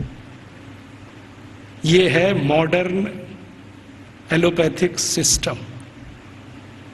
और मैकॉले कह रहा है कि जिस समय हम तो सिर्फ नस काट के खून निकाल के इलाज करते हैं, भारत के लोग पता नहीं क्या क्या जड़ी बूटियों से चूरन बनाते रहते हैं, पाउडर बनाते रहते हैं। और वो कहता है कि इनके कॉम्बिनेशन इतने परफेक्ट हैं कि 1-2 बार ही खाना पड़ता है, उसके बाद खाना ही नहीं पड़ता। फिर उसको पूछा गया, क्या तुमने कोई लिस्ट बनाई है ये जो चूरन में कॉम्बिनेशन है इसके? तो वो कहता है हाँ, मैं एक लिस्ट बना रहा हूं, उसमें कुछ मेडिसिनल हर्ब्स हैं, कुछ रूट्स हैं, कुछ प्लांट्स हैं। तो वो पूछ रहे हैं कितनी संख्या हो गई है? तो उसने कहा 16,000 तो हो गई है, पता नहीं आगे कितनी जाएगी। उस जमाने में तो कुछ लोग आश्चर्य से पूछ रहे हैं कि ये जो शिक्षा है, वहां चिकित्सा भी दे रहे हैं, सर्जरी भी दे रहे हैं, मेटलर्जी भी दे रहे हैं, वगैरह वगैरह, क्यों दे रहे हैं? तो वो कहते हैं, भारत के सभी आचार्य कहते हैं कि जीवन एकांगी नहीं है। अभी ये देखिए, फिलॉसफी की बात, जीवन एकांगी नहीं है, और चूंकि एकांगी नहीं है तो इसमें सब तरह के ज्ञान की जरूरत होती है। तो हर विद्यार्थी को सभी तरह का ज्ञान होना चाहिए, विशेषज्ञता उसको किसी एक में होनी चाहिए, ज्ञान उसको सब तरह का होना चाहिए। तो कहता है कि जो प्राइमरी लेवल की ज्ञान है वो सबको दी जाती है, मेडिसिन की, सर्जरी की, मेटलर्जी की, मैथमेटिक्स की। जब वो विद्यार्थियों की रुचि उत्पन्न हो जाती है तो किसी एक विषय में उनको विशेषज्ञ बना दिया जाता है, और फिर वो विद्यार्थी समाज में चला जाता है, उसकी शिक्षा पूरी हो जाती है, विद्या पूरी हो जाती है, फिर वो समाज को अपनी सेवाएं देता है। और वो एक बहुत महत्व की बात कह रहा है कि भारत के विद्यार्थी इन सब गुरुकुलों से जब पढ़कर निकलते हैं तो उनको संकल्प कराया जाता है, संकल्प कराया जाता है। और संकल्प क्या कराया जाता है? तो उनको ये कहा जाता है कि देखो, ये जो ब्रह्मांड जगत है, वो उसको अंग्रेजी में एक्सप्लेन कर रहा है, ठीक से नहीं कर पाया, कहीं गलती है वो मैंने ठीक कर दिया है, क्योंकि बहुत सारी चीजें उनके समझ की बाहर है जो हमारी समझ के लिए सामान्य है। क्योंकि हर सभ्यता में कुछ बातें विशेष होती हैं जो दूसरी सभ्यता में नहीं मिलती है, तो बाहर वाला आकर उसको जिस चश्मे से देखेगा, हमारा चश्मा उससे बिल्कुल अलग होगा। तो वो कह रहा है कि भारत में ऐसा बोलते हैं, मानते हैं कि ये जो ब्रह्मांड जगत है इसमें मनुष्य ही नहीं है, मनुष्येतर बहुत सारे प्राणी हैं, पक्षी हैं, जीव हैं, जंतु हैं, और सब भारतवासी मानते हैं कि सब में आत्मा है, सब में आत्मा है। और प्लेटो क्या कहता है? प्लेटो करे जरा इसका सोचो, वो रिपब्लिक में लिख रहा है और लॉज में उसको रिपीट किया है। वो ये कहता है आत्मा सिर्फ राजा में होती है, प्रजा में आत्मा ही नहीं होती। प्लेटो का है, ये मेरा नहीं। वो कहता है आत्मा सिर्फ राजा में है, प्रजा में आत्मा है ही नहीं, इसलिए कानून सब प्रजा के लिए हैं, आदेश देने का अधिकार राजा को है। और प्लेटो तो कहता है कि राजा के मुंह से जो निकल गया वही कानून, प्रजा को उसी का पालन करना है। अच्छा, फिर प्लेटो ने स्ट्रेटिफिकेशन किया है कि राजा तो एक वर्ग है, उसके नीचे के वर्ग के उसने वर्गीकरण किया है कि प्रजा में पहला कौन, तो कहता है कि ये जो उद्योगपति हैं, व्यापारी हैं, धंधा करने वाले, ये पहले स्तर के। दूसरे स्तर पर कौन, तो अध्यापक हैं और कारीगर हैं और म्यूजिशियन हैं, संगीतकार हैं, पेंटर हैं, आगे आदि 2। तीसरे नंबर पर कौन, तो तीसरे नंबर पर खेत में काम करने वाले मजदूर हैं, फैक्ट्री में काम करने वाले मजदूर हैं वो। चौथे नंबर पर कौन, तो कहता है स्त्रियां, महिलाएं, वो चौथे नंबर पे। आखिरी 5वां कोई नंबर नहीं है वहां। तो वो कहता है प्लेटो कि मैं कभी कभी कल्पना करता हूं कि प्रजा में गलती से आत्मा आ गई तो स्त्रियों में तो कभी नहीं आती। इसलिए वो लॉज में लिख रहा है कि कभी भी किसी न्यायाधीश को किसी स्त्री की गवाही पर विचार ही नहीं करना चाहिए, क्योंकि स्त्री को सत्य का ज्ञान नहीं है, उसको विवेक नहीं है, क्योंकि उसको आत्मा नहीं। तो आप जानते हैं ये जो मॉडर्न जस्टिस माने जुडिशियल सिस्टम निकला, जिसमें से आईपीसी, सीआरपीसी और सीपीसी आया और हमने बिना सोचे समझे उसको अपने देश में अपनाया, इस जुडिशियल सिस्टम में 1950 तक किसी महिला की गवाही को माना ही नहीं जाता था। यूरोप में अदालत में चलने वाले किसी भी मुकदमे में किसी महिला की गवाही नहीं मानी जाती थी। तो क्या हुआ, फिर यूरोप में एक बगावत हुई जिसको वीमेन्स लिव कहा जाता है, स्त्री मुक्ति, और इसका नेतृत्व किया एक फ्रांसीसी लेखिका ने, उसका नाम था सिमोन द बोउआर। उसके एक गुरु हुआ करते थे जॉन पॉल सार्त्र, जिनको आधुनिक दार्शनिकों में बहुत ऊंचा स्थान मिला हुआ है। तो सिमोन द बोउआर ने सालों साल आंदोलन चलाया, तब फ्रांस में इतना हुआ कि किसी 3 स्त्री की गवाही एक पुरुष के बराबर है। इतना हुआ, बस इतना ही हुआ। और उसके बाद सिमोन द बोउआर मर गई और वो कहती थी कि मैं इतना ही करा पाई, यही मेरे लिए बहुत है कि कम से कम अदालत ने 3 महिलाओं की गवाही एक पुरुष के बराबर तो मानी। और प्लेटो चूंकि ये कहता था कि स्त्री में आत्मा नहीं होती है, तो 1950 तक यूरोप के किसी भी देश में महिलाओं को वोट डालने का अधिकार नहीं था। वोट डालने का तो छोड़ दो, बैंक में अकाउंट खोलने का अधिकार नहीं था किसी महिला को। अकाउंट खुलेगा तो उसके पति का खुलेगा, महिला का नहीं खुलेगा। और जो विधवा है तो उसके बेटे के नाम से खुलेगा, महिला के नाम से नहीं खुलेगा। जो बेटा ही नहीं है तो पड़ोसी के बेटे के नाम से खुलेगा। हाँ, उसके नाम से बैंक अकाउंट नहीं खुल सकता। और 1950 तक यूरोप के किसी भी शहर में महिला घर से अकेली नहीं निकल सकती। क्यों? आत्मा नहीं है तो पता नहीं कहां जाएगी। तो इसलिए उसके साथ में पुरुष का होना जरूरी है, वो चाहे 3 साल का ही क्यों ना हो। और प्लेटो ने लिख दिया ना स्त्री में आत्मा नहीं होती, तो सारे यूरोपियन दार्शनिकों ने कहा है कि स्त्री तो मेज कुर्सी जैसी होती है, जब तक इस्तेमाल करो अच्छी लगती है, नहीं लगती बाहर फेंक दो, दूसरी ले आओ। ये है उनकी फिलॉसफी।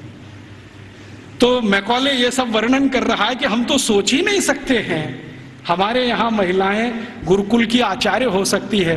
वो कह रहा है भारत में आधे से ज्यादा गुरुकुलों की आचार्य महिलाएं, आधे से ज्यादा। और वो कह रहा है कि ये सिर्फ गुरुकुलों की नहीं, हायर स्टडीज सेंटर में भी यही है। तो उसको पूछा जा रहा है कि ये भारत में ऐसा कैसे हो गया, महिलाओं को इतनी शिक्षा मिल गई, इतनी ऊपर आ गई। तो वो कहते हैं भारत वाले बिल्कुल विचित्र हैं, ये कुछ और मानते हैं। हम मानते हैं कि स्त्री में आत्मा नहीं होती, भारत वाले कहते हैं कि स्त्री परमात्मा के सबसे नजदीक होती है, क्योंकि उसमें पुरुष से कुछ गुण ज्यादा होते हैं। हमारे सभी शास्त्रों में आप ये देख सकते हैं, चाहे ऋग्वेद में देखना हो तो देख लीजिए। ऋग्वेद के कई सूत्र ऐसे हैं जो ये बताते हैं कि स्त्री पुरुष से ऊंची है, क्योंकि उसमें ईश्वरीय गुण हैं। और आज की जो मॉडर्न साइंस है ना, इसने इसको दूसरे तरह से कहा है कि स्त्री में एक क्रोमोसोम ज्यादा होता है, वही सारा खेल खेलता है। पुरुष में नहीं है। स्त्री तय करती है कि बच्चा होगा या नहीं होगा, पुरुष में कोई दम नहीं है। तो ये आज की मॉडर्न साइंस कहती है। हमारी साइंस तो बहुत पहले कह चुकी है कि स्त्री ईश्वर के सबसे नजदीक है। हमारे कई शास्त्रों में ऐसे सूत्र हैं जो ये कहते हैं कि जब समाज को ये पता ना चले कि क्या करना क्या नहीं करना, तो स्त्रियों से पूछो, वो बताएंगे कि क्या करना। क्यों? क्योंकि उनको फंक्शनल नॉलेज सबसे ज्यादा होती है। फंक्शनल नॉलेज हम समझते हैं जो क्रियात्मक ज्ञान है, जिससे कुछ हो जाता है, ऐसा ज्ञान उनको सबसे ज्यादा है। और फालतू ज्ञान पुरुषों को बहुत होता है। और उसका तमाशा देखना हो तो भारत की संसद को देख लो।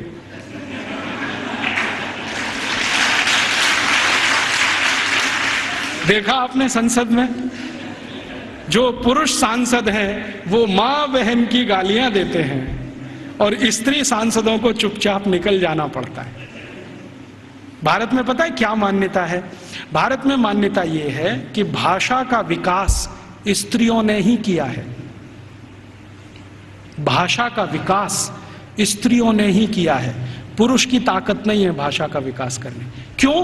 क्योंकि भारतीय भाषाओं में, भारतीय भाषाएं पता है, संस्कृत, तमिल, तेलुगु, कन्नड़, मलयालम, बंगाली माने बांग्ला, आसामी, उड़िया, ये सब भारतीय भाषाएं।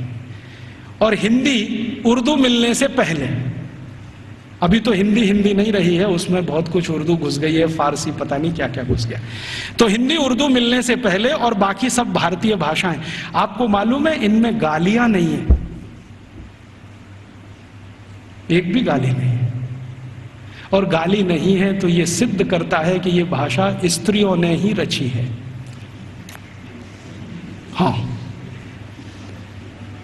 क्योंकि स्त्रियों में कितना भी गुस्सा हो, गाली नहीं निकलती उनके मुंह से, क्योंकि ईश्वरीय गुण है उनमें कुछ।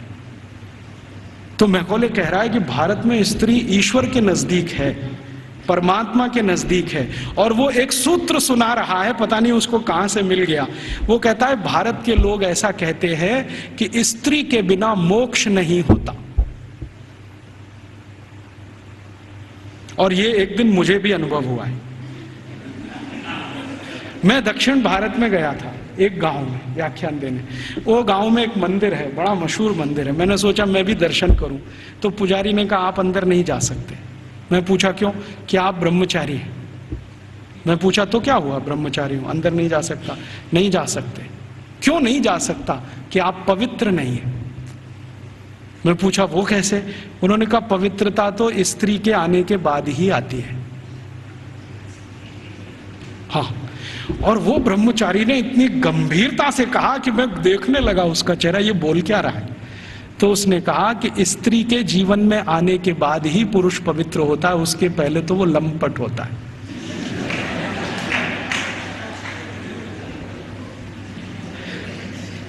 तो मंदिर में मुझे घुसने नहीं दिया उसने। और वो कहता आप तो क्या, हजारों साल से यहां कोई भी व्यक्ति बिना पत्नी के मंदिर में गया नहीं है। तो मैंने कहा ठीक है, फिर कभी हो तो सोचूंगा। तो मैं वापस चला आया। ये बात को मैकॉले बोल रहा है वहां कि भारतवासी बोलते हैं कि मोक्ष स्त्री के साथ ही होता है।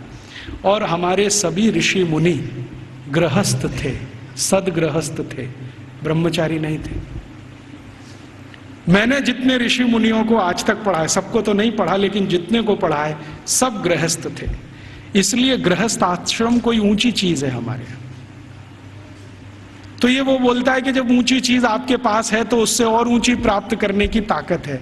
जो ऊंची नहीं है तो ज्यादा ऊंची तो मिलेगी नहीं। तो भारत में तो स्त्री का ये हैसियत है कि वो अगर नहीं है तो परिवार नहीं है, समाज नहीं है, संस्कार नहीं है, भाषा नहीं है, ज्ञान नहीं है। इसलिए भारत में स्त्रियां तो बहुत ऊंची हैं।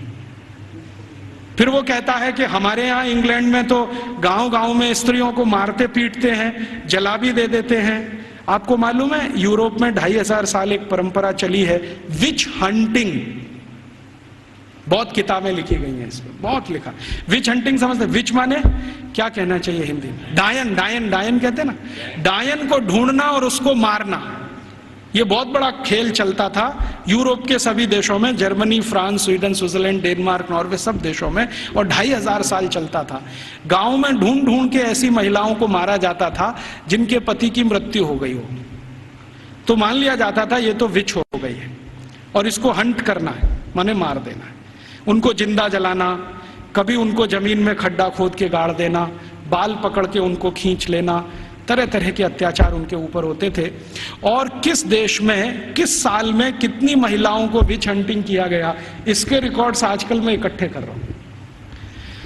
तो हमारे यहां जब सती प्रथा की कहानी चर्चित हुई ना विलियम बेंटिंग के द्वारा, उसी साल में इंग्लैंड में 2700 से ज्यादा महिलाओं को डायन कह के मार डाला गया, उसी साल में। अब हुआ क्या कहानी में कि विलियम बेंटिंग ने अपने देश में जो 2500 से ज्यादा महिलाओं को डायन मरवाया कह के, उसकी चर्चा तो की नहीं आज तक। एक किसी महिला को इस देश में डायन सिद्ध करके मरवा दिया, उसको इतना ग्लोरीफाई कर दिया कि भारत के सभी गांवों में यही होता है। और विलियम बेंटिंग को तो कुछ समझ भी नहीं थी, अकल भी नहीं थी। अभी थोड़े दिन पहले इस प्रश्न का मुझे उत्तर मिला। भारत देश में आप जानते हैं कि 4500 से ज्यादा वनवासी जातियां हैं, 4556 हैं कुछ वनवासी जातियां। जैसे गोंड हैं, वो एक वनवासी जाति है। ऐसे ही गोंड जैसे 4500 से ज्यादा समूह हैं। इनके बीच में मैं पिछले कुछ सालों से घूम रहा हूं और मैंने वहां देखा कि सती का मतलब क्या होता है, सती कहते किसको है। एक बार गोंड लोगों के एक बहुत बड़े सम्मेलन में मैं गया और वहां किसी को सती किया जाना था। मैंने कहा चल के देखूं ये होता क्या है सती होना। तो वहां हुआ ये था कि एक महिला के पति का देहांत हो गया, स्वर्गवास हो गया, और पति का स्वर्गवास हो गया तो उसकी अंतिम यात्रा के लिए गांव के लोग जा रहे हैं। अंतिम संस्कार वो ऐसे ही करते हैं जैसे हम करते हैं, अग्निदाह करते हैं, लकड़ियां इकट्ठी करते हैं। तो मैंने देखा कि उसकी पत्नी आती है और उसके चारों तरफ प्रदक्षिणा करती है और संस्कृत के मंत्र बोलते हैं। कभी कभी उनको भूल जाएं तो वो अपनी भाषा के मंत्र बोलने लगते, लेकिन मंत्र उच्चार होता है, बराबर होता है, पूरे समय होता है। जितने समय तक लाश जलती है तब तक वो मंत्रोच्चार करते रहते हैं, कुछ ना कुछ बोलते हैं। तो मंत्रोच्चार हो रहा है, पत्नी उसकी प्रदक्षिणा कर रही है, तो एक चक्कर उसने लगाया और उनकी अपनी भाषा में सबके सामने हाथ जोड़कर कहा कि आज मेरे पति का स्वर्गवास हुआ है, समाज में ऐसा कौन सा समूह है जो मेरी सुरक्षा की जिम्मेदारी लेगा। वो प्रश्न पूछ रही है और बड़े सुंदर शब्दों में वो कह रही है कि भारत के शास्त्रों ने हमेशा स्त्री को सुरक्षित रहना ये आवश्यक, क्योंकि उसको जीवन बढ़ाना है, तो इसलिए उसको सुरक्षा की जरूरत है। प्राकृतिक सुरक्षा भी चाहिए, दूसरे तरह की भी सुरक्षा चाहिए। क्या मेरी बेटियां जिम्मेदारी लेंगी? बेटियों ने हाँ बोल दिया तो आ जाएगी, नहीं बोला तो फिर चौथा चक्कर लगाएगी। फिर वो पूछेगी कि क्या समाज के प्रतिष्ठित लोग, जिनको हम क्या कहें महाजन लोग मेरी जिम्मेदारी लेंगे? अगर उन्होंने हाँ बोल दिया तो आ जाएगी, ना बोल दिया तो फिर चक्कर लगाएगी पांचवा। फिर वो पूछेगी कि इस समाज के आचार्य लोग, उपाचार्य लोग मेरी जिम्मेदारी लेंगे? अगर हाँ बोला तो उनके पास आ जाएगी, नहीं तो वापस। और आखिरी चक्कर सातवां जब लगाएगी तो वो पूछेगी कि क्या पुरोहित हम समझते हैं पूजा पाठ करें, क्या पुरोहित मेरी जिम्मेदारी लेंगे? अगर पुरोहितों ने हाँ बोला तो उनके पास आएगी, नहीं तो चक्कर लगा के गांव छोड़ के चली जाएगी और गांव कहेगा कि वो सती हो गई। ये है सती होना। और इसको बिगाड़ दिया अंग्रेजों ने। क्या कहा कि उसको जबरदस्ती चिता में धकेल देंगे और ये कर देंगे। फिर वो जाती कहाँ है, उसके पीछे पीछे मैं गया तो उस गांव का कोई मंदिर होगा, वहां जाएगी और अपना बाकी जीवन उसी मंदिर में बिताएगी। वो ये कहती है कि जब कोई जिम्मेदारी नहीं लेगा तो अब भगवान मेरे लिए जिम्मेदारी लेंगे, तो मंदिर में जाके पूजा करेगी, पाठ करेगी, अपना जीवन उसी से चलेगा उसका। और जैसे ही वो मंदिर में जाके पाठ पूजा करने लगेगी तो समाज की आदरणीय हो जाएगी और सब उसको साष्टांग दंडवत प्रणाम करेंगे। फिर हम गोंड लोग कहेंगे कि ये हमारी सती है। हम उसको एक्सप्लेनेशन क्या देंगे? वो पति के साथ जिंदा जला दी गई, वो सती है। सती होना कोई ऊंचा कर्म रहा है इस देश में, हम उसको समझ नहीं पाए। अंग्रेजों ने जो डिस्क्रिप्शन दे दिया उसी को अंतिम मान के हमने अपना मान लिया कि ऐसा ही कुछ होता होगा। ये होता है, और ये सिर्फ गोंडों में ही नहीं होता, भीलों में भी होता है। गोंड हैं, भील हैं, जितने तरह की जनजातियां हैं, ज्यादातर में ये होता है।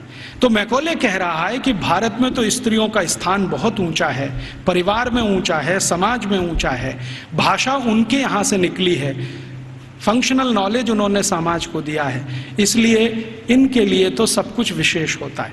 इसलिए गुरुकुलों में आचार्य स्तर पर बहुत स्त्रियां हैं, ये हैरानी की बात नहीं है।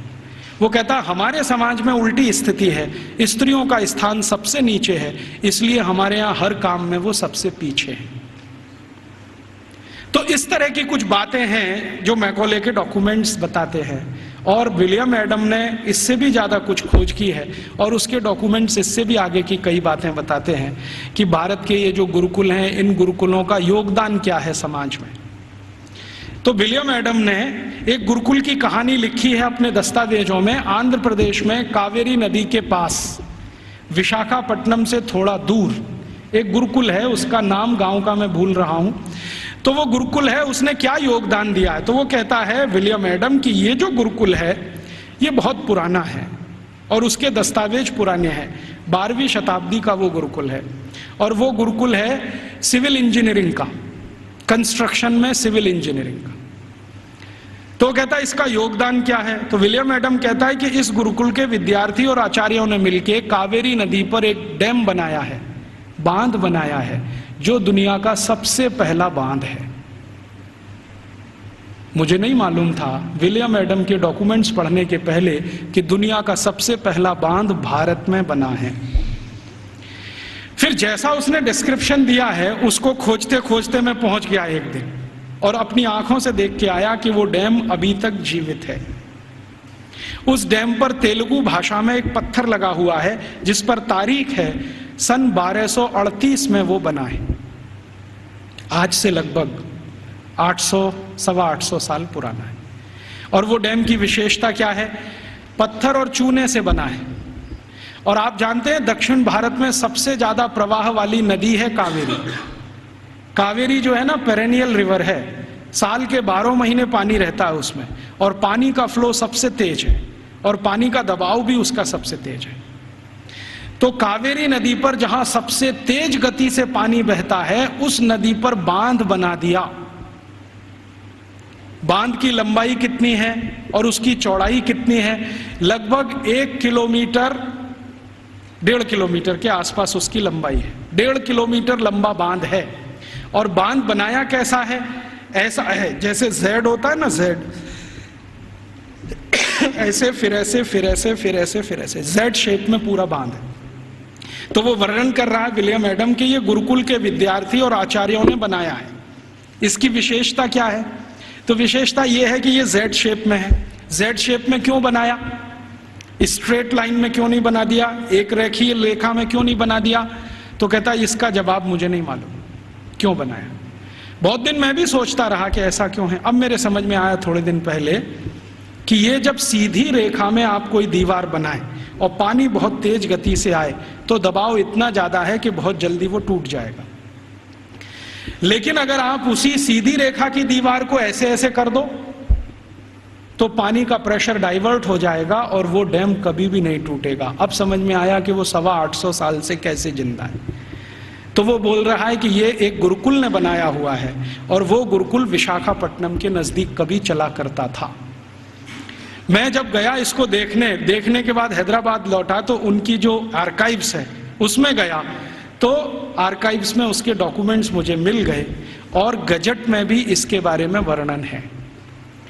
तो वो कह रहा है विलियम एडम कि भारत के गुरुकुल में पढ़ने वाले विद्यार्थी और उनको पढ़ाने वाले आचार्य कितने समाज के काम करते हैं उसका ये नमूना है। राजा डैम नहीं बनाते, विद्यार्थी और उनके अध्यापक मिलकर डैम बना देते हैं। और विलियम एडम लिख रहा है कि भारत में ऐसे हजारों तालाब गांव-गांव में विद्यार्थियों ने और उनके अध्यापकों ने बना दिए। ऐसी हजारों गौशालाएं गांव-गांव में विद्यार्थियों ने और अध्यापकों ने बना दी। ऐसी हजारों समाज उपयोगी चीजें जैसे धर्मशालाएं, कुएं, पानी की रहट, ये सब विद्यार्थियों ने अध्यापकों के साथ मिलकर बना दिए। तो विलियम एडम कह रहा है कि भारत के गुरुकुल सिर्फ शिक्षा का केंद्र या विद्या का केंद्र ही नहीं है, ये गुरुकुल अपने विद्यार्थी और अध्यापकों के साथ मिलकर समाज के इतने बड़े काम कर रहे हैं जो वर्षों वर्षों तक भारत के लोगों के उपयोग में आने वाले हैं। तो इस तरह की थी हमारी शिक्षा व्यवस्था। अब क्या हुआ, इस शिक्षा व्यवस्था को जब मैकॉले ने पूरे ठीक से डिस्क्राइब किया लंदन में, तो लंदन में ब्रिटिश पार्लियामेंट के सभी सांसदों ने कहा कि अगर ऐसी शिक्षा व्यवस्था भारत में है तो भारत तो बहुत समृद्धशाली है, पैसे वाला है, ये हमें समझ में आता है। कई गुरुकुलों का उसने वर्णन किया है जो कृषि विज्ञान सिखाते हैं, कृषि शास्त्र सिखाते हैं। तमिलनाडु के कई गुरुकुलों का जिक्र है जिसमें कृषि विज्ञान ऐसा सिखाया जाता है जहां 1 एकड़ में 56 क्विंटल चावल पैदा होता है, उसकी विद्या वो सीखते हैं वहां पर। आज भारत में जितने भी एग्रीकल्चरल यूनिवर्सिटीज है ना, वो 1 एकड़ में 30 क्विंटल से ज्यादा धान कभी पैदा करके दे नहीं पाए, लेकिन 1835 में विलियम एडम कह रहा है कि 1 एकड़ में 56 कुंटल धान पैदा करना तो सामान्य बात है। और ऐसी शिक्षा देने वाले, विद्या देने वाले सैकड़ों गुरुकुल भारत में। तो कुछ कृषि सिखाते हैं, कुछ मेटलर्जी सिखाते हैं, कुछ कंस्ट्रक्शन इंजीनियरिंग में सिखाते हैं, कुछ और कुछ सिखाते होंगे, ऐसे 18-20 विषयों के सारे ये गुरुकुल हैं। तो वो कह रहा है कि भारत सुखी है, समृद्धशाली है, वो इन गुरुकुलों के कारण। तो वो कह रहा है कि अब भारत को अगर गुलाम बनाना है तो इस शिक्षा व्यवस्था को जब तक हम तोड़ेंगे नहीं तब तक भारत गुलाम बनता नहीं। तो फिर उसको पूछ रहा है इंग्लैंड का राजा कि अब आपके पास क्या योजना है। तो कह रहा है कि मेरे पास एक योजना है कि हमारी जो सरकार भारत में चल रही है उसको आदेश दिया जाए कि भारत के ये जो गुरुकुल हैं, इंडिजिनस एजुकेशन सिस्टम वो कहते हैं इसको, भारत का स्थानीय शिक्षा तंत्र, तो कह रहे हैं जो इंडियन एजुकेशन सिस्टम है या इंडिजिनस एजुकेशन सिस्टम है, इसको कानून बनाकर हम गैर कानूनी घोषित कर देंगे, इल्लीगल, कि ये सब कुछ अवैधानिक है, गैर कानूनी। उसके लिए कानून बना देंगे लंदन में, यहां से वो चला जाएगा भारत में, उसको लागू करा देंगे। थोड़े दिन में ये सब गुरुकुल बंद हो जाएंगे, क्योंकि हमारे पास जब कानून आ जाएगा तो कानून के डंडे से हम इनको बंद करा देंगे कि ये इल्लीगल है, बंद करो। नहीं बंद करेंगे तो दंड देंगे उनको, थोड़े दिन में दंड देते देते अपने आप बंद हो जाएंगे। तब अंग्रेजों की संसद ने एक कानून बनाया जिसका नाम है इंडियन एजुकेशन एक्ट, और वो पारित हुआ, बाद में भारत की संसद में पारित हुआ और उसको लागू किया गया। तो उसमें तय ये किया गया कि जितने भी गुरुकुलों में संस्कृत माध्यम से विद्या सिखाई जाती है वो सब गैर कानूनी। फिर कहा गया कि जितने भी गुरुकुलों में स्थानीय भाषाओं की मदद से, जैसे तेलुगु, तमिल, कन्नड़, मलयालम, मराठी, गुजराती, इनके माध्यम से विद्या दी जाती है, वो भी गैर कानूनी। तो कानूनी क्या? कानूनी वो जहां अंग्रेजी के माध्यम से शिक्षा दी जाती है, वो कानूनी। तो मैकॉले ने क्या किया, ये कानून लागू करा के फिर भारत के गुरुकुलों पर डंडा चलाया, बुलडोजर चलवाए, एक एक करके उनका नाश किया।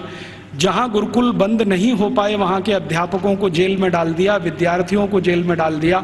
कई कई जगह तो अत्याचार इतने हुए कि अध्यापकों के हाथ काट दिए गए, सिर काट दिए गए, कई कई गुरुकुलों में आग लगा दी गई, उनके पुस्तकालय जला दिए। ये सब अंग्रेजों ने अत्याचार 100 साल तक किया, 1840 से 1940 तक। इधर वो अत्याचार करते गए, भारत के गुरुकुल खत्म होते गए। दूसरी तरफ उन्होंने कॉन्वेंट स्कूल शुरू किए जो यूरोप में आज भी चलते हैं और किसी उद्देश्य की पूर्ति के लिए चलाए जाते हैं। मैं आपको एक इंटरेस्टिंग बात और बता दूं कि जो अंग्रेजी दस्तावेजों का मैं अध्ययन कर रहा हूं उसमें से एक और दस्तावेज है, ये कॉन्वेंट क्या होता है। यूरोप में एक बहुत खराब परंपरा है जो अभी 1950 तक चलती रही। जैसे स्त्रियों को वोट देने का अधिकार नहीं, स्त्रियों में आत्मा नहीं, वो बैंक अकाउंट नहीं खोल सकते, ऐसी ही एक बहुत खराब परंपरा इंग्लैंड में, फ्रांस में, जर्मनी, सभी देशों में, कि बच्चों को घर में रखना नहीं, बच्चे पैदा हुए तो अनाथ आश्रम में देना, ये उनकी पुरानी परंपरा है। और कई लोगों ने तो क्या किया है कि बच्चों को पैदा होते ही घर के बाहर टोकरी में रख दिया कि अनाथ आश्रम का कोई आएगा उठा ले जाएगा, लेकिन कई बार कुत्ते उठा ले जाते हैं उसको, भेड़िए उठा ले जाते हैं। यूरोप का जो आधुनिक फिलोसोफर्स में एक माना जाता है ना, रूसो, उसके 5 बच्चे पैदा हुए, 4 को उसने ऐसे ही छोड़ दिया घर के बाहर टोकरी में रख के, 2 को कुत्ते खा गए, 2 को अनाथ आश्रम वाले ले गए। यूरोप में ये बहुत पुरानी परंपरा है बच्चों को लावारिस छोड़ना। क्यों छोड़ना? तो प्लेटो कहता है कि स्त्री और पुरुष के आनंद के क्षणों में बच्चे बाधा हैं, इसलिए मत रखो घर में। ये प्लेटो की शिक्षा है। वो कहता है कि अच्छे नहीं है बच्चे घर में रखना। और वो ये कहता है कि जीवन का चरम तो आनंद ही है, और वो भी शरीर का आनंद है। वो कहता है जीवन तो इसी के लिए मिला है कि हम शारीरिक आनंद की प्राप्ति करें, और बच्चे इसमें बाधा हैं, तो बच्चों को रखना नहीं घर में, तो छोड़ देना। तो वहां बच्चे छोड़ने की परंपरा है। अब बच्चे छोड़े जाते हैं तो राजा उनकी व्यवस्था करे छोड़े हुए बच्चों की। तो राजा कुछ संस्थाएं खड़ी करता है, उन संस्थाओं को कॉन्वेंट कहते हैं। कॉन्वेंट माने लावारिस बच्चों को पालने वाली संस्थाएं, अनाथ बच्चों को पालने वाली संस्थाएं। कॉन्वेंट माने अनाथ बच्चों के स्कूल, लावारिस बच्चों के स्कूल। तो यूरोप में ये कॉन्वेंट चलते हैं। तो ये मैकॉले कह रहा है कि भारत में भी यही चलाएंगे हम। तो कोई सांसद उससे पूछ रहा है कि भारत में कोई अनाथ होता है? उसने कहा होता तो नहीं है, लेकिन हम बनाएंगे। होता तो कोई नहीं है, क्योंकि भारत में किसी बच्चे के माता पिता भी मर जाएं तो उसके चाचा चाची हैं, ताऊ ताई हैं, मामा मामी हैं, मौसा मौसी हैं, बुआ फूफा, कोई तो लेगा उसको। यूरोप में तो है माता पिता, तो भी छोड़ देंगे। तो यूरोप में ये जो लावारिस बच्चे हैं, इनको पालने के लिए कॉन्वेंट खड़े किए जाते हैं। कॉन्वेंट को चलाने वाले ज्यादातर क्रिश्चियन इंस्टीट्यूट होते हैं या चर्च होता है। राजा चर्च को दान देता है और उस पैसे से ये सब चलते हैं। तो सबसे पहला कॉन्वेंट इस मैकॉले ने भारत में खुलवाया, कलकत्ता में।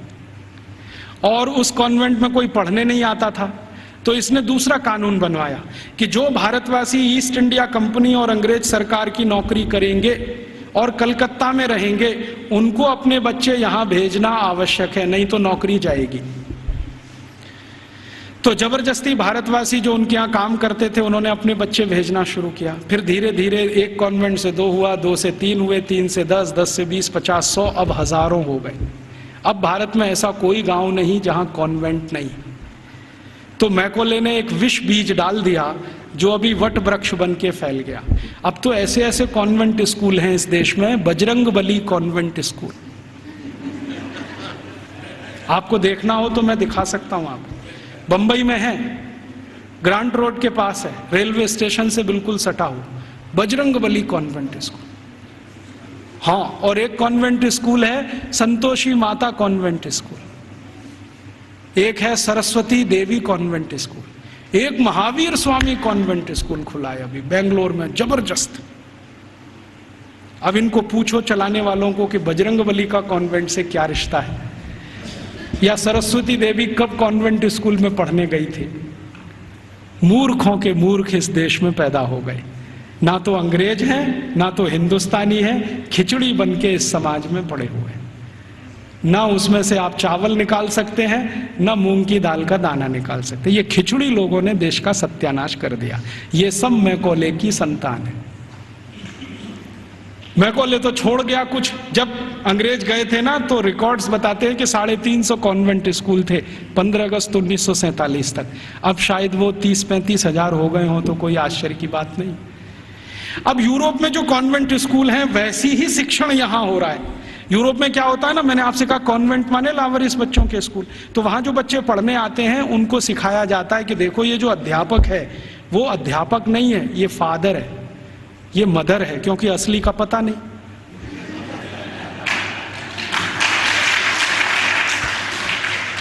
असली का तो कुछ पता नहीं, लावारिस है, किसका है बाप उसका और कौन है उसकी माँ। तो स्कूल में जो पढ़ाने वाले होते हैं ना टीचर, तो पुरुष है तो फादर, माने ओल्ड एज है तो फादर, और यंग एज है तो ब्रदर, और ओल्ड लेडी है कोई तो मदर, और यंग लेडी है तो सिस्टर। तो कॉन्वेंट में उनको बुलवाते हैं, ये फादर है, ये मदर है, ये ब्रदर है, ये सिस्टर है, क्योंकि असली नहीं है। अब हमने भारतवासियों ने बिना सोचे नकल कर लिया उसका।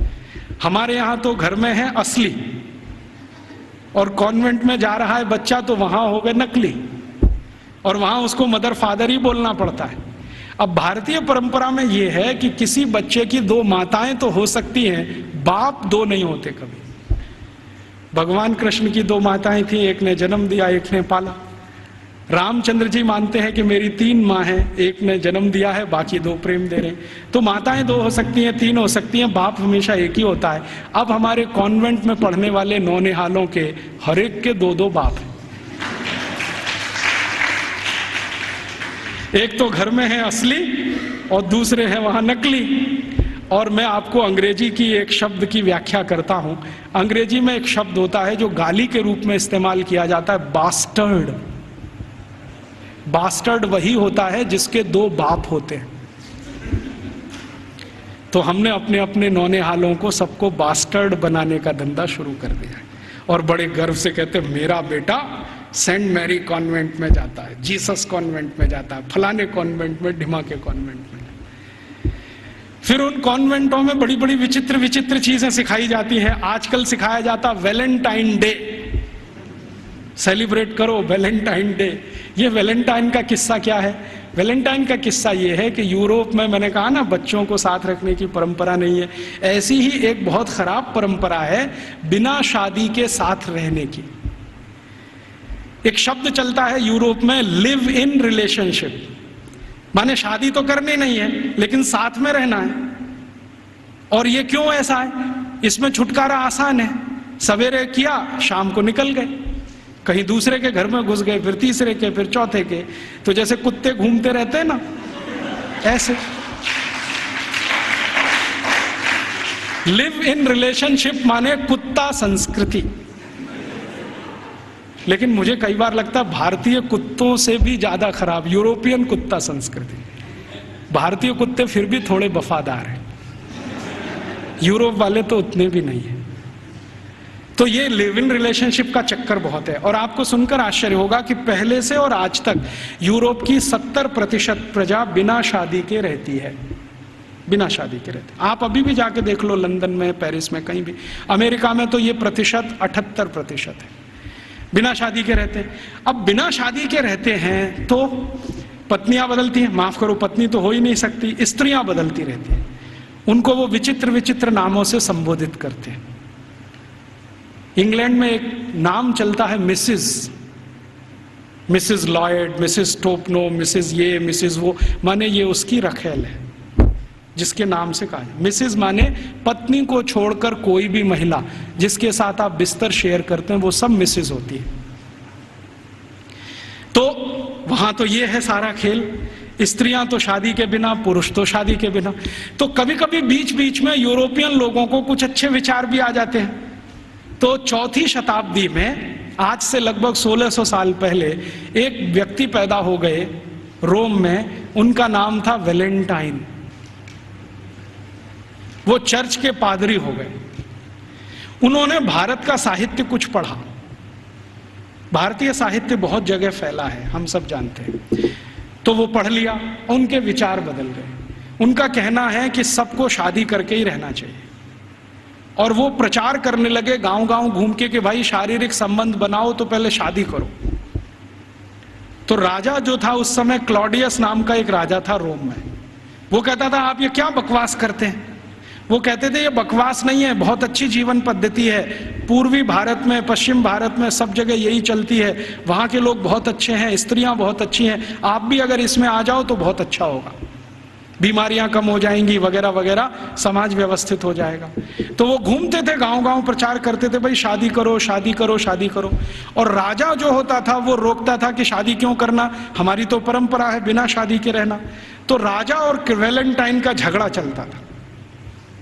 तो वैलेंटाइन साहब क्या करते थे कि जो भी शादी करने को तैयार हुआ उसको अपने चर्च में बुलाते थे और उसकी शादी करते थे। ये सिलसिला उन्होंने 20-25 साल चलाया। अब वो राजा बहुत परेशान हो गया, तो एक दिन उसने वैलेंटाइन को फांसी पर लटकाने का आदेश दे दिया। तो 14 फरवरी सन 498 को वैलेंटाइन को फांसी पर लटका दिया गया। तो जिनकी उन्होंने शादियां कराई थी वो बहुत दुखी हो गए, तो उनकी याद में उन्होंने वैलेंटाइन डे मनाना शुरू कर दिया। तो ऐसे वैलेंटाइन डे आया। अब उनके कॉन्वेंट में वैलेंटाइन डे मनाते हैं, अब हमारे भी कॉन्वेंट में चालू हो गया वैलेंटाइन डे, वैलेंटाइन डे। यहाँ तो कोई समस्या नहीं है शादी करके रहने की, वहाँ तो शादियाँ ही नहीं होती हैं। अब हमारे स्कूलों में वैलेंटाइन डे मनाता है तो बच्चे क्या करते हैं, ग्रीटिंग कार्ड खरीदते हैं, अपनी अम्मा को देते हैं would you be my valentine, फिर बाप को भी दे देते हैं would you be my valentine. इन मूर्खों को पता ही नहीं कि वैलेंटाइन थे कौन, इसका मतलब क्या है। अम्मा को पूछ रहे हैं would you be my Valentine. अभी थोड़े दिन पहले बंबई में मैं एक बुजुर्ग आदमी को मिला जिनकी 75 साल की उम्र है, उनके पास 18 ग्रीटिंग कार्ड आए वैलेंटाइन डे पर, और सब में एक ही बात, would you be my Valentine. 75 साल के बुजुर्ग आदमी से लड़कियां पूछ रही would you be my Valentine. ऐसा अधकचरापन है। ये सब कॉन्वेंट में से हमारे बच्चे सीख सीख के निकल रहे हैं। और इन कॉन्वेंट स्कूलों में क्या क्या सब सिखा दिया। वो कहता था ना मैकॉले ये कहता था कि ये जो कॉन्वेंट स्कूल हम चलाएंगे इनमें शिक्षा मिले ना मिले, संस्कार अंग्रेजियत के हम जरूर देंगे। तो क्या होगा, तो कह रहा है वो कि भारतवासी जितने साल इसमें से पढ़कर निकलेंगे ना, तो वो शरीर से दिखने में भारतीय होंगे, आत्मा से अंग्रेज हो जाएंगे, फिर यही हमारी मदद करेंगे और भारत को गुलाम बनाए रखने में व्यवस्था करेंगे। तो संस्कार देना है उनको तो अपना, तो वो दे रहे हैं। अब वह जो कॉन्वेंट में वैलेंटाइन डे सिखा दिया, फिर उन्होंने पता नहीं मदर्स डे सिखा दिया, फादर्स डे सिखा दिया। मदर्स डे पता है क्या होता है यूरोप में? यूरोप में एक और बहुत पुरानी परंपरा है, प्लेटो के समय से चली आ रही है, कि बच्चे जब पैदा हुए ना तो घर में तो रखने नहीं है, बाहर छोड़ देने हैं। तो उन बच्चों को माँ का दूध नसीब नहीं है, तो चर्च में जो होती है ना सिस्टर्स होती है, वो अपना दूध उनको उपलब्ध कराती है। अब आप में से कई लोगों को यह प्रश्न होगा कि बायोलॉजिकली ये संभव कैसे है? वो नर्स तो मां बनी नहीं, तो उसको दूध कैसे आएगा? लेकिन अभी आधुनिक विज्ञान ने यह सिद्ध कर दिया है कि कोई बच्चा लगातार 2-3 दिन तक बिना विवाहित किसी महिला को लगातार स्तनपान करे तो चौथे 5वें दिन से दूध आना शुरू हो जाता है। तो उनके यहां नर्सिंग जो होती है वो सिस्टर्स के द्वारा होती है या नर्सिस के द्वारा होती है, मां नहीं करती है। लेकिन कभी कभी साल में कोई एक दिन मनाना हो तो वो मदर्स डे मनाते हैं, जिस दिन मां अपने बच्चे को दूध पिलाने के लिए वहां जाती है कॉन्वेंट में, तो उनके यहां मदर्स डे होता है। ऐसे ही उनके यहां फादर्स डे होता है।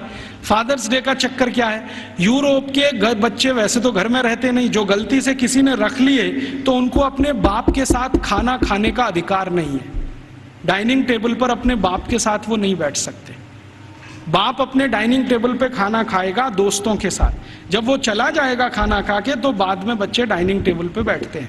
लेकिन साल में कोई एक दिन वो फिक्स करते हैं जब बच्चे बाप के साथ बैठे डाइनिंग टेबल पर, उस दिन वो फादर्स डे मनाते हैं।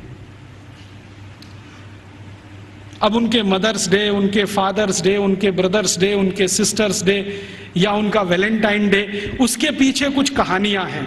हम बिना सोचे समझे अंधों की तरह से इस पे लग गए हैं। कई बार मैं देखता हूं अजमेर जैसे शहर में, जयपुर जैसे शहर में मदर्स डे पे रैली निकाली जा रही है, प्ले कार्ड लेके बच्चियां अपने अपने हाथ में जा रही हैं, स्कूल कॉलेज उनका छुड़वा दिया जाता है, और ये सब मूर्ख सरकारी अधिकारी किया करते हैं। फिर फादर्स डे पे निकालते हैं, फिर इस पे निकालते हैं, ये सब तमाशेबाजी। ये मैकॉले हमारे यहाँ छोड़ के गया, और वो बार बार कहता था कि हमें संस्कार देना है, शिक्षा दे पाए ना दे पाए वो महत्व का नहीं, अंग्रेजियत का संस्कार देना है। तो वो दे गया। अब वो हमारे खून में घुस गया, और इतना घुस गया है कि कुछ समझ में नहीं आता ये निकले कैसे। कई बार मैं किसी के घर में जाता हूं तो पिताजी का नाम है रामदयाल, माताजी का नाम गायत्री देवी, बेटे का नाम टिंकू। अब मैं पूछता हूं कि ये रामदयाल और गायत्री देवी का टिंकू कहां से आ गया, या रामदयाल और गायत्री देवी की बेटी का नाम डिम्पल, ट्विंकल, बबली, डबली। क्या है बबली का मतलब, क्या है डबली का मतलब? इस तरह के नाम हमने रखे हुए। घुस गई अंग्रेजियत हमारे घर में। हम सब मातृभाषा में हिंदी हैं और रोज घर में बोलते हैं ओ Rajiv Dixit, she is my Mrs. तो मैं पूछता हूं really she is your Mrs? क्योंकि यूरोप में मिसेस का माने धर्म पत्नी को छोड़कर कोई भी महिला, और उनकी धर्म पत्नी कहती है ओ Rajiv Dixit, he is my mister. तो मैं पूछता हूं रियली? क्योंकि यूरोप में मिस्टर का माने पति को छोड़कर कोई भी पुरुष, और मिस तो बहुत ही खराब है। मिस है फ्रेंच शब्द है। मिस का माने एक ऐसी महिला जो जिंदगी भर वैश्यावृत्ति करे, शादी ना कर सके, वो मिस है। हम बड़े गर्व से लिखते हैं मिस फलाना, मिस ढिमाका, मिस ये, मिस, बिना सोचे समझे। और सबसे खतरनाक शब्द यूरोप में है अंकल, सबसे खतरनाक है। क्योंकि जिसके बारे में आपको कुछ बताना ही नहीं हो उसको अंकल बोल दो, जिसके बारे में नहीं बताना हो उसको आंटी बोल दो। हमारे यहाँ अंकल आंटी कैसे हो सकते हैं? या तो चाचा होंगे, या तो काका होंगे, या तो मामा होंगे, या तो मौसा होंगे, या तो ताऊ होंगे। सब कुछ हमारे यहाँ निश्चित है। अंकल तो बहुत ही अनिश्चित शब्द है, आंटी तो और भी। मैं को ले छोड़ गया तो हमने अपने बच्चों से मम्मी बोल, डैडी बोल, ये बुलवाना शुरू कर दिया। मम्मी का मतलब है मरा हुआ, और डैडी मरे हुए जैसा,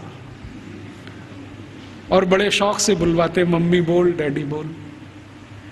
अब यूरोप में जो भूषा थी ना, वो हमारे कॉन्वेंट में घुस गई। यूरोप में क्या टाई लगाना है, सूट पहनना है, क्योंकि ठंड बहुत है। हमने यहाँ 50 डिग्री टेम्परेचर वाले अजमेर में भी टाई लगवा दिया सबको। इतनी भयंकर गर्मी है, अंदर से पसीना पसीना हो रहा है। और कभी कभी तो रोज मैं ये दृश्य देखता हूँ, एक दूल्हे राजा जून की गर्मी में शादी करने जा रहे हैं, 3 पीस सूट और टाई लगा के घोड़े पे चढ़ के बैठे हुए हैं। उनको पूछो भाई तुमको सुपर इडियट बनने का यही दिन मिला है? कहता है राजीव भाई एक दिन तो कर लेने दो, तो तुमको यही दिन मिला है अपनी शादी का? ऐसे हमारी भाषा बदल दिया, भूषा बदल गया, भोजन बदल गया।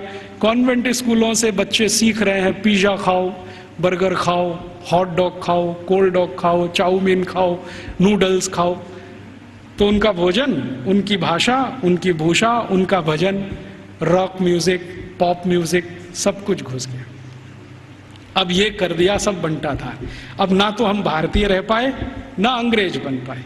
अगर कोई सभ्यता खिचड़ी बन जाए उसका भविष्य बहुत खराब होता है। मुझे कई बार ऐसा लगता है कि या तो हम भारतवासी पूरी ताकत लगा के अपने को अंग्रेज बना लें, नहीं तो पूरी ईमानदारी से भारतीय हो जाएं। ये अधकचरे ना रहें बीच में, क्योंकि इस अधकचरेपन ने हमारी जनरेशन्स को, पीढ़ियों को खत्म कर दिया। तो इस अंग्रेजियत के शिक्षा तंत्र ने जो यूरोप से आया, क्या किया है आज हमारे देश में। एक दो और उदाहरण देता हूं। कॉन्वेंट स्कूलों में किताबें पढ़ाई जाती हैं जिनमें बिल्कुल स्पष्ट बच्चों को सुनाया जा रहा है, पढ़ाया जा रहा है कि भगत सिंह तो आतंकवादी, ऊधम सिंह तो आतंकवादी, चंद्रशेखर तो आतंकवादी, और महाराजा रणजीत सिंह तो लुटेरे। आप जानते हैं सिख समाज के बहुत प्रतिष्ठित धर्मगुरु महाराजा रणजीत सिंह, जिन्होंने न सिर्फ अंग्रेजों से लोहा लिया बल्कि मुसलमानों से भी इस देश को बचाया, उनको लुटेरा। हमारे भारत में एक जाति है जिसको जाट कहते हैं। जाटों के बारे में अंग्रेज ये कहा करते थे कि इनकी ताकत बहुत है, इसलिए उन्होंने जाट रेजिमेंट बनाया। आपको मालूम है जाट रेजिमेंट? ऐसे ही जाटों के पैरेलल महाराष्ट्र में है मराठा, वो भी एक तरह से जाट ही हैं। तो मराठा रेजिमेंट बनाया, जाट रेजिमेंट बनाया, क्योंकि इनमें ताकत बहुत है। इनका जो डीएनए है ना, बहुत स्पेशल किस्म का है। लड़ना, लड़ाना, मारना, मरना, उनको इसमें मजा आता है। कभी भी अपनी जान की परवाह नहीं करेंगे, हाँ किसी के लिए भी जान दे देंगे, ऐसे लोग। तो जाटों को अंग्रेजों ने लिख मारा और कॉन्वेंट स्कूलों में पढ़ाया जा रहा है अंग्रेजों के जर खरीद गुलाम। अब ये बच्चे बार बार पढ़ रहे हैं, रोज रोज पढ़ रहे हैं, रोज रोज पढ़ रहे हैं, रोज रोज पढ़ रहे हैं, तो थोड़े दिन में मान ही लेंगे कि हाँ भगत सिंह तो आतंकवादी था, ऊधम सिंह भी आतंकवादी था। क्योंकि एक झूठ को आप बार बार कहो, बार बार कहो, बार बार कहो, तो 10-20 साल में सत्य तो हो ही जाएगा। एक कॉन्वेंट स्कूल की हिस्ट्री की किताब में मैं पढ़ के आया, और वो किताब मैंने संभाल के रखी हुई है। झांसी की रानी लक्ष्मीबाई ने भारत की आजादी के लिए कुछ नहीं किया, और उसका जीवन चरित्र लिखा गया है कि वो एक अंग्रेज अधिकारी जॉन लेक के प्रेम और मोहब्बत में ही फंसी रही जिंदगी भर। झांसी की रानी लक्ष्मीबाई के बारे में ऐसी सब चीजें पढ़ाई जा रही हैं। और धीरे धीरे हुआ क्या है, इन कॉन्वेंट स्कूलों के बनाए हुए सिलेबस को भारत सरकार ने सारे देश का सिलेबस बना दिया है, पूरे देश का। अब संसद में भले ही कितना हंगामा हो, लेकिन सरकार कहती है जी सत्य तो यही है, क्योंकि अंग्रेजों ने लिखा है। और हमारे प्रधानमंत्री भी कहते हैं सच्चे सत्यवादी तो अंग्रेज ही थे जो हमको ये सब सिखा के गए। ये स्थिति हमारे देश की है। तो ऐसी गंभीर स्थिति में हम सबको सोचना है, आज शिक्षक दिवस है, तो हम सब सोचें कि इस शिक्षा का क्या करें जो यूरोप से आई है और हमारे देश में जड़ जमा के बैठ गई है। मुझे बहुत कष्ट होता है आपको ये बताते हुए कि भारत में जो कॉन्वेंट स्कूल चल रहे हैं, आप जानते हैं इनके पास सबसे ज्यादा भूमि है भारत देश की। मैंने संसद में एक प्रश्न करवाया था, आप यहां बैठे हैं, मेरे एक दोस्त हैं अखिलेश कुमार करके गोरखपुर से, और सॉरी उसके पास के क्षेत्र से सांसद हैं। मैंने कहा जरा ये पूछ तो लो कि भारत में सरकार के बाद किसके पास सबसे ज्यादा जमीन है। तो उत्तर आया कि सरकार के बाद सबसे ज्यादा जमीन चर्च और उनके कॉन्वेंट स्कूलों के पास ही है। रेलवे से भी ज्यादा जमीन इनके पास है। और हजारों हेक्टेयर जमीन 1-1 रुपए के लीज पर दी गई है। हजारों हेक्टेयर, 1 रुपए का लीज, 2 रुपए का लीज, माने साल में वो 1 ही रुपया देते हैं, हजारों एकड़ जमीन भारत की इस्तेमाल कर रहे हैं और उनकी मिल्कियत है। 1820 से अंग्रेजों की सरकार ने ये जमीन देना शुरू किया, 2006 तक ये आबाद गति से चालू है। हमारी ही जमीन है, हमारा ही पानी है, हमारे ही संसाधन है।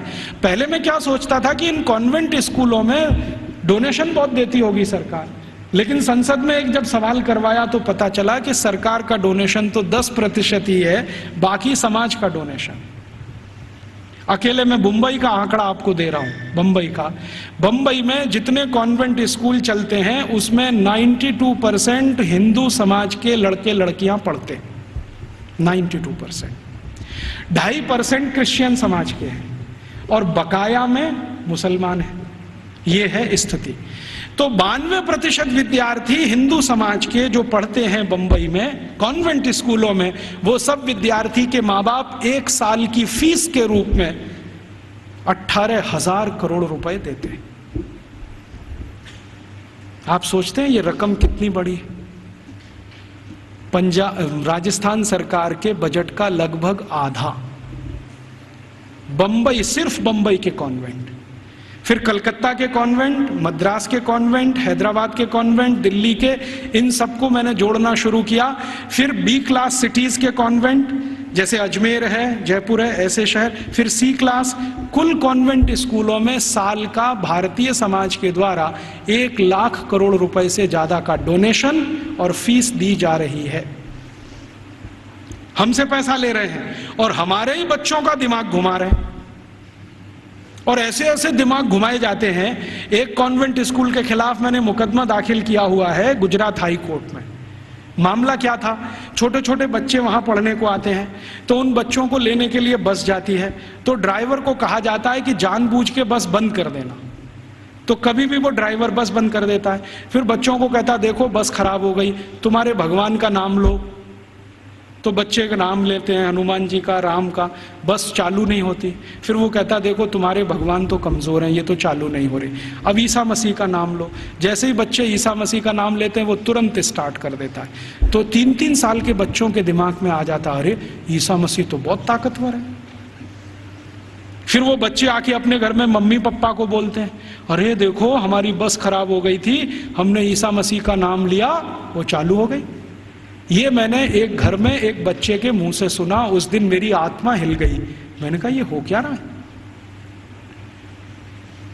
आज मैं आपके यहां आने से पहले शाहपुरा एक छोटे से नगर में था, तो वहां पर राम सनेही संप्रदाय के एक बड़े संत हैं। उन्होंने तो कहा कि इतना ही नहीं होता, कॉन्वेंट स्कूल में आगे भी होता है। बच्चे जो छोटे छोटे होते हैं ना, जिनके मन भोले भाले हैं, उनको एक खेल खिलाया जाता है कि उनके राम और कृष्ण है ना, उनकी मूर्तियां बनाई जाती हैं मेटल्स की और बच्चों को दिया जाता है। फिर वो कहते हैं कि स्विमिंग पूल में इनको तैराओ, तो बच्चे उनको डाल देते हैं, वो सब डूब जाती हैं क्योंकि मेटल्स की। तो कहते हैं देखो तुम्हारे भगवान डूब गए। फिर उन्हीं छोटे छोटे बच्चों को काष्ठ की मूर्तियां दी जाती हैं, लकड़ी की, ईसा मसीह की, कहते हैं तैराओ, तो वो तैरने लगती है। तो बच्चों को कहते हैं देखो ईसा मसीह इतने ताकतवर हैं कि वो तैर सकते हैं, रामकृष्ण तो डूब गए तो तुमको भी तो लोकमान्य तिलक की इस बात को फिर याद करें, दुश्मन हमसे ताकतवर है, बहिष्कार करो और असहयोग करो। बाद में गांधी जी ने उसको और तेज से कहा। हम इन कॉन्वेंट स्कूलों को और इस एजुकेशन को हटाना चाहते हैं यूरोपियन, तो इसके लिए असहयोग करो और बहिष्कार करो। मतलब मैंने आपसे कहा कि 92% विद्यार्थी हमारे हैं जो वहां पढ़ने जा रहे हैं, इनको रोको। और हम इसको अपने घर से शुरू करें कि हम हमारे घर के किसी बच्चे को कॉन्वेंट में नहीं पढ़ाएंगे, क्योंकि हम उसको बास्टर्ड नहीं बनाएंगे। वो इंजीनियर बने ना बने, डॉक्टर बने ना बने, कम से कम बास्टर्ड तो ना बने। इतना अपमान तो ना करें हम अपने पिता का। तो हम नहीं भेजेंगे हमारे बच्चों को, तो फिर कहाँ भेजेंगे? जो हमारे स्कूल चलते हैं उनमें भेजेंगे। फिर आप कहेंगे उनमें सुख सुविधाएं कम हैं, बढ़ जाएंगी। जब धन का प्रवाह कॉन्वेंट स्कूलों से भारतीय स्कूलों की तरफ होगा तो सुविधाएं भी बढ़ जाएंगी। आप सोचो 18,000 करोड़ रुपया बंबई के कुछ कॉन्वेंट स्कूल को हर साल मिलता है, इतना ही रुपया आर्य समाज के गुरुकुलों को मिल जाए, या सनातन समाज के लोगों को मिल जाए, या किसी और संस्थाओं को मिल जाए जो भारतीयता आधारित गुरुकुल चलाते हैं, तो वो सुख सुविधाओं वाले हो जाएंगे। वो तो धन के प्रवाह को बदलने की जरूरत है। अभी धन का प्रवाह कॉन्वेंट स्कूलों की तरफ है तो सुख सुविधाएं वहां ज्यादा हैं। हमारे स्कूल पानी से प्यासे हैं, बैठने को जमीन पे टाट पट्टी नहीं है, स्कूल में पढ़ाने के लिए ब्लैक बोर्ड नहीं है, सामान्य जरूरतों की चीजें जैसे संडास घर होना चाहिए वो भी नहीं है। तो ये इसलिए कि धन की कमी है, धन का प्रवाह उस तरफ है, इसको मोड़ दो। तो समाज में एक बहस चले इस पर कि ये कॉन्वेंट स्कूल आए कहाँ से हैं, उनके यहाँ शिक्षा की क्या स्थिति रही है, तो शायद इसमें से एक समझ बने और ये समझ हिंदुस्तान में अगले 2-3 वर्षों में कोई अभियान का स्वरूप ले और ये अभियान हिंदुस्तान के इस विष बीज को उखाड़ कर फेंक दे, ऐसी भावना मेरे मन में है। मैंने इसके लिए एक और प्रयास शुरू किया है। बहुत लोग जब कहते हैं कि राजीव भाई विकल्प दो, तो हमने खुद अपने इस आज़ादी बचाओ आंदोलन की तरफ से 6 गुरुकुल बनाना शुरू किया है और वो लगभग 1 साल में शुरू हो जाएंगे। उन सभी गुरुकुलों को वैसे ही पढ़वाना है जैसे कभी 200 साल पहले था। वही 18 विषय हमने चुने हैं जो 200 साल पहले पढ़ाए जाते हैं। और हमारे गुरुकुलों की ये मान्यता रही है कि शिक्षा और विद्या सबके लिए, किसी एक के लिए नहीं। पैसा है या नहीं ये महत्व का नहीं है, शिक्षा और विद्या हर एक के लिए। वो जाति का है, धर्म का है, इससे मतलब नहीं। हमारे गुरुकुलों में सभी तरह के विद्यार्थी। आप तो जानते हैं कि भारतीय शास्त्र कहते हैं कि शिक्षा, विद्या और न्याय और चिकित्सा सबको निशुल्क उपलब्ध होनी चाहिए, बिना किसी भेदभाव के। तो हमने सोचा है कि कम से कम शिक्षा और विद्या तो निशुल्क उपलब्ध कराएं। तो हमारे गुरुकुलों में हम फीस नहीं लेंगे, ये संकल्प से हम शुरू कर रहे हैं। फिर ये चलेंगे कैसे? इनको चलाने के लिए विद्यार्थियों को हर दिन 2 घंटे श्रम दान करना पड़ेगा। या तो 2 घंटे वो चरखा चलाएं, या तो 2 घंटे खेत में काम करें, या तो 2 घंटे वो साबुन बनाएं, मंजन बनाएं, वॉशिंग पाउडर बनाएं। उनको हम बिकवाएंगे और उसके लिए मार्केटिंग नेटवर्क खड़ा कर रहे हैं पूरे देश में, स्वानंद बाजार के नाम से। इनमें ये वस्तुएं बिकेंगी, उससे आमदनी होगी और गुरुकुल उससे चलेंगे, फीस किसी को नहीं देनी पड़ेगी। और हमारा ये मानना है कि जो विद्यार्थी 14 साल पढ़कर निकल गया, कम से कम हर एक के पास 2.5 से 3 लाख रुपए होगा जो उसके अपने श्रम की कमाई होगी। उससे वो अपना कोई व्यवसाय शुरू कर सकेगा, 2,000 रुपए की नौकरी के लिए नहीं भागेगा। और इन सारे गुरुकुलों को हम ज्ञान आधारित बना रहे हैं, डिग्री आधारित नहीं, क्योंकि ज्ञान ऊंचा होता है, डिग्री ऊंची नहीं होती कभी भी। अंग्रेजों ने हमको उल्टा फंसा दिया, ज्ञान आधारित हिंदुस्तान को डिग्री में फंसा दिया। अब हम किसी की भी परीक्षा लेते हैं तो भाई तुम्हारे पास डिग्री क्या है? डिग्री कोई महत्व की नहीं होती। चरक ऋषि की क्या डिग्री थी? सुश्रुत ऋषि की क्या डिग्री थी? सांख्य दर्शन की जिन्होंने पूरे दुनिया को बता दिया, उनकी क्या डिग्रियां थी? खगोल शास्त्र में इतने बड़े बड़े रिसर्च हो गए। आज दुनिया कहती है कि प्लूटो ग्रह नहीं है, हिंदुस्तानियों ने तो 14वीं शताब्दी में कह दिया था कि प्लूटो ग्रह नहीं। अब दुनिया मानती है कि प्लूटो ग्रह नहीं। सूर्य की दूरी पृथ्वी से कितनी है ये आज बोलते हैं, 9वीं शताब्दी में तो हिंदुस्तानियों को मालूम था कि सूर्य और पृथ्वी की दूरी कितनी है। तो ये जितनी महान बातें करने वाले लोग, इनके पास किसी के पास डिग्री नहीं थी, ज्ञान था। ज्ञान ऊंचा होता है, डिग्री नहीं होती। तो हम वही ज्ञान आधारित शिक्षा और विद्या लाना चाहते हैं। अभी शुरू में हम शायद माइनॉरिटी में होंगे, लेकिन हर माइनॉरिटी समय में मेजॉरिटी हो जाती है। कौन जाने कल को ये अभियान चल पड़ा तो बहुत बड़ा हो जाएगा। शुरुआत तो 1-2 से ही होती है, बड़ा होते होते तो बहुत बड़ा सागर बन जाता है। भगत सिंह तो अकेला था, फांसी पे गया, उसके साथ सुखदेव राजगुरु अकेले थे। सबसे पहले तो मंगल पांडे अकेला था, क्योंकि उसकी छावनी में कोई मदद करने को तैयार नहीं। फिर देखो कि हजारों लाखों मंगल पांडे हुए। तो आज हम शुरू कर रहे हैं, हो सकता है थोड़े दिन में ये हजारों लाखों हो जाए, लेकिन इसमें आप सबका प्रयास होगा तो होगा। अकेले हम करेंगे तो नहीं होगा। तो आप भी इसमें लगे, हम भी लगे हैं। और आप में से जो आर्य समाजी हैं उनके लिए तो ये बहुत आसान है। मैंने एक पाठ्यक्रम तैयार किया है। आर्य समाज के जितने गुरुकुल भारत में चलते हैं उनको हम वो दे सकते हैं। हमारा उस पर कोई कॉपीराइट नहीं है, सबको कॉपी करने का कंप्लीट राइट है। क्योंकि हम मानते नहीं कि ज्ञान पर किसी का विशेष अधिकार है। ज्ञान तो सबके लिए। मैंने कहीं से लिया, आपको दिया, आप किसी और को दे दीजिए। तो आर्य समाज के सभी गुरुकुलों को मैं दे सकता हूँ और दूसरे गुरुकुलों को दे सकता हूँ। वहाँ भी ये साथ साथ शुरू हो जाए, हम प्रयास करें, आप भी करें, तो हो सकता है 3-4 साल में इस देश की शिक्षा का ढांचा और दिशा दोनों बदल जाए। ऐसे अभीष्ट की कामना करके आपके पास आया। आपने बड़े ध्यान शांति से सुना, आपका आभारी हूँ। इन बातों को किसी और को भी सुनाएंगे तो और आभारी रहूँगा। कुछ बातें ऐसी मैंने कही हों जो आपको अच्छी न लगी हों तो उनको यहीं छोड़ कर जाइए, उसके लिए माफ़ी चाहता हूँ। धन्यवाद। दोस्तों, सबसे पहले तो चैनल सब्सक्राइब करें, फिर लाइक, कमेंट और शेयर करें। और हाँ, हमारा एंड्रॉयड ऐप डाउनलोड करना ना भूलें।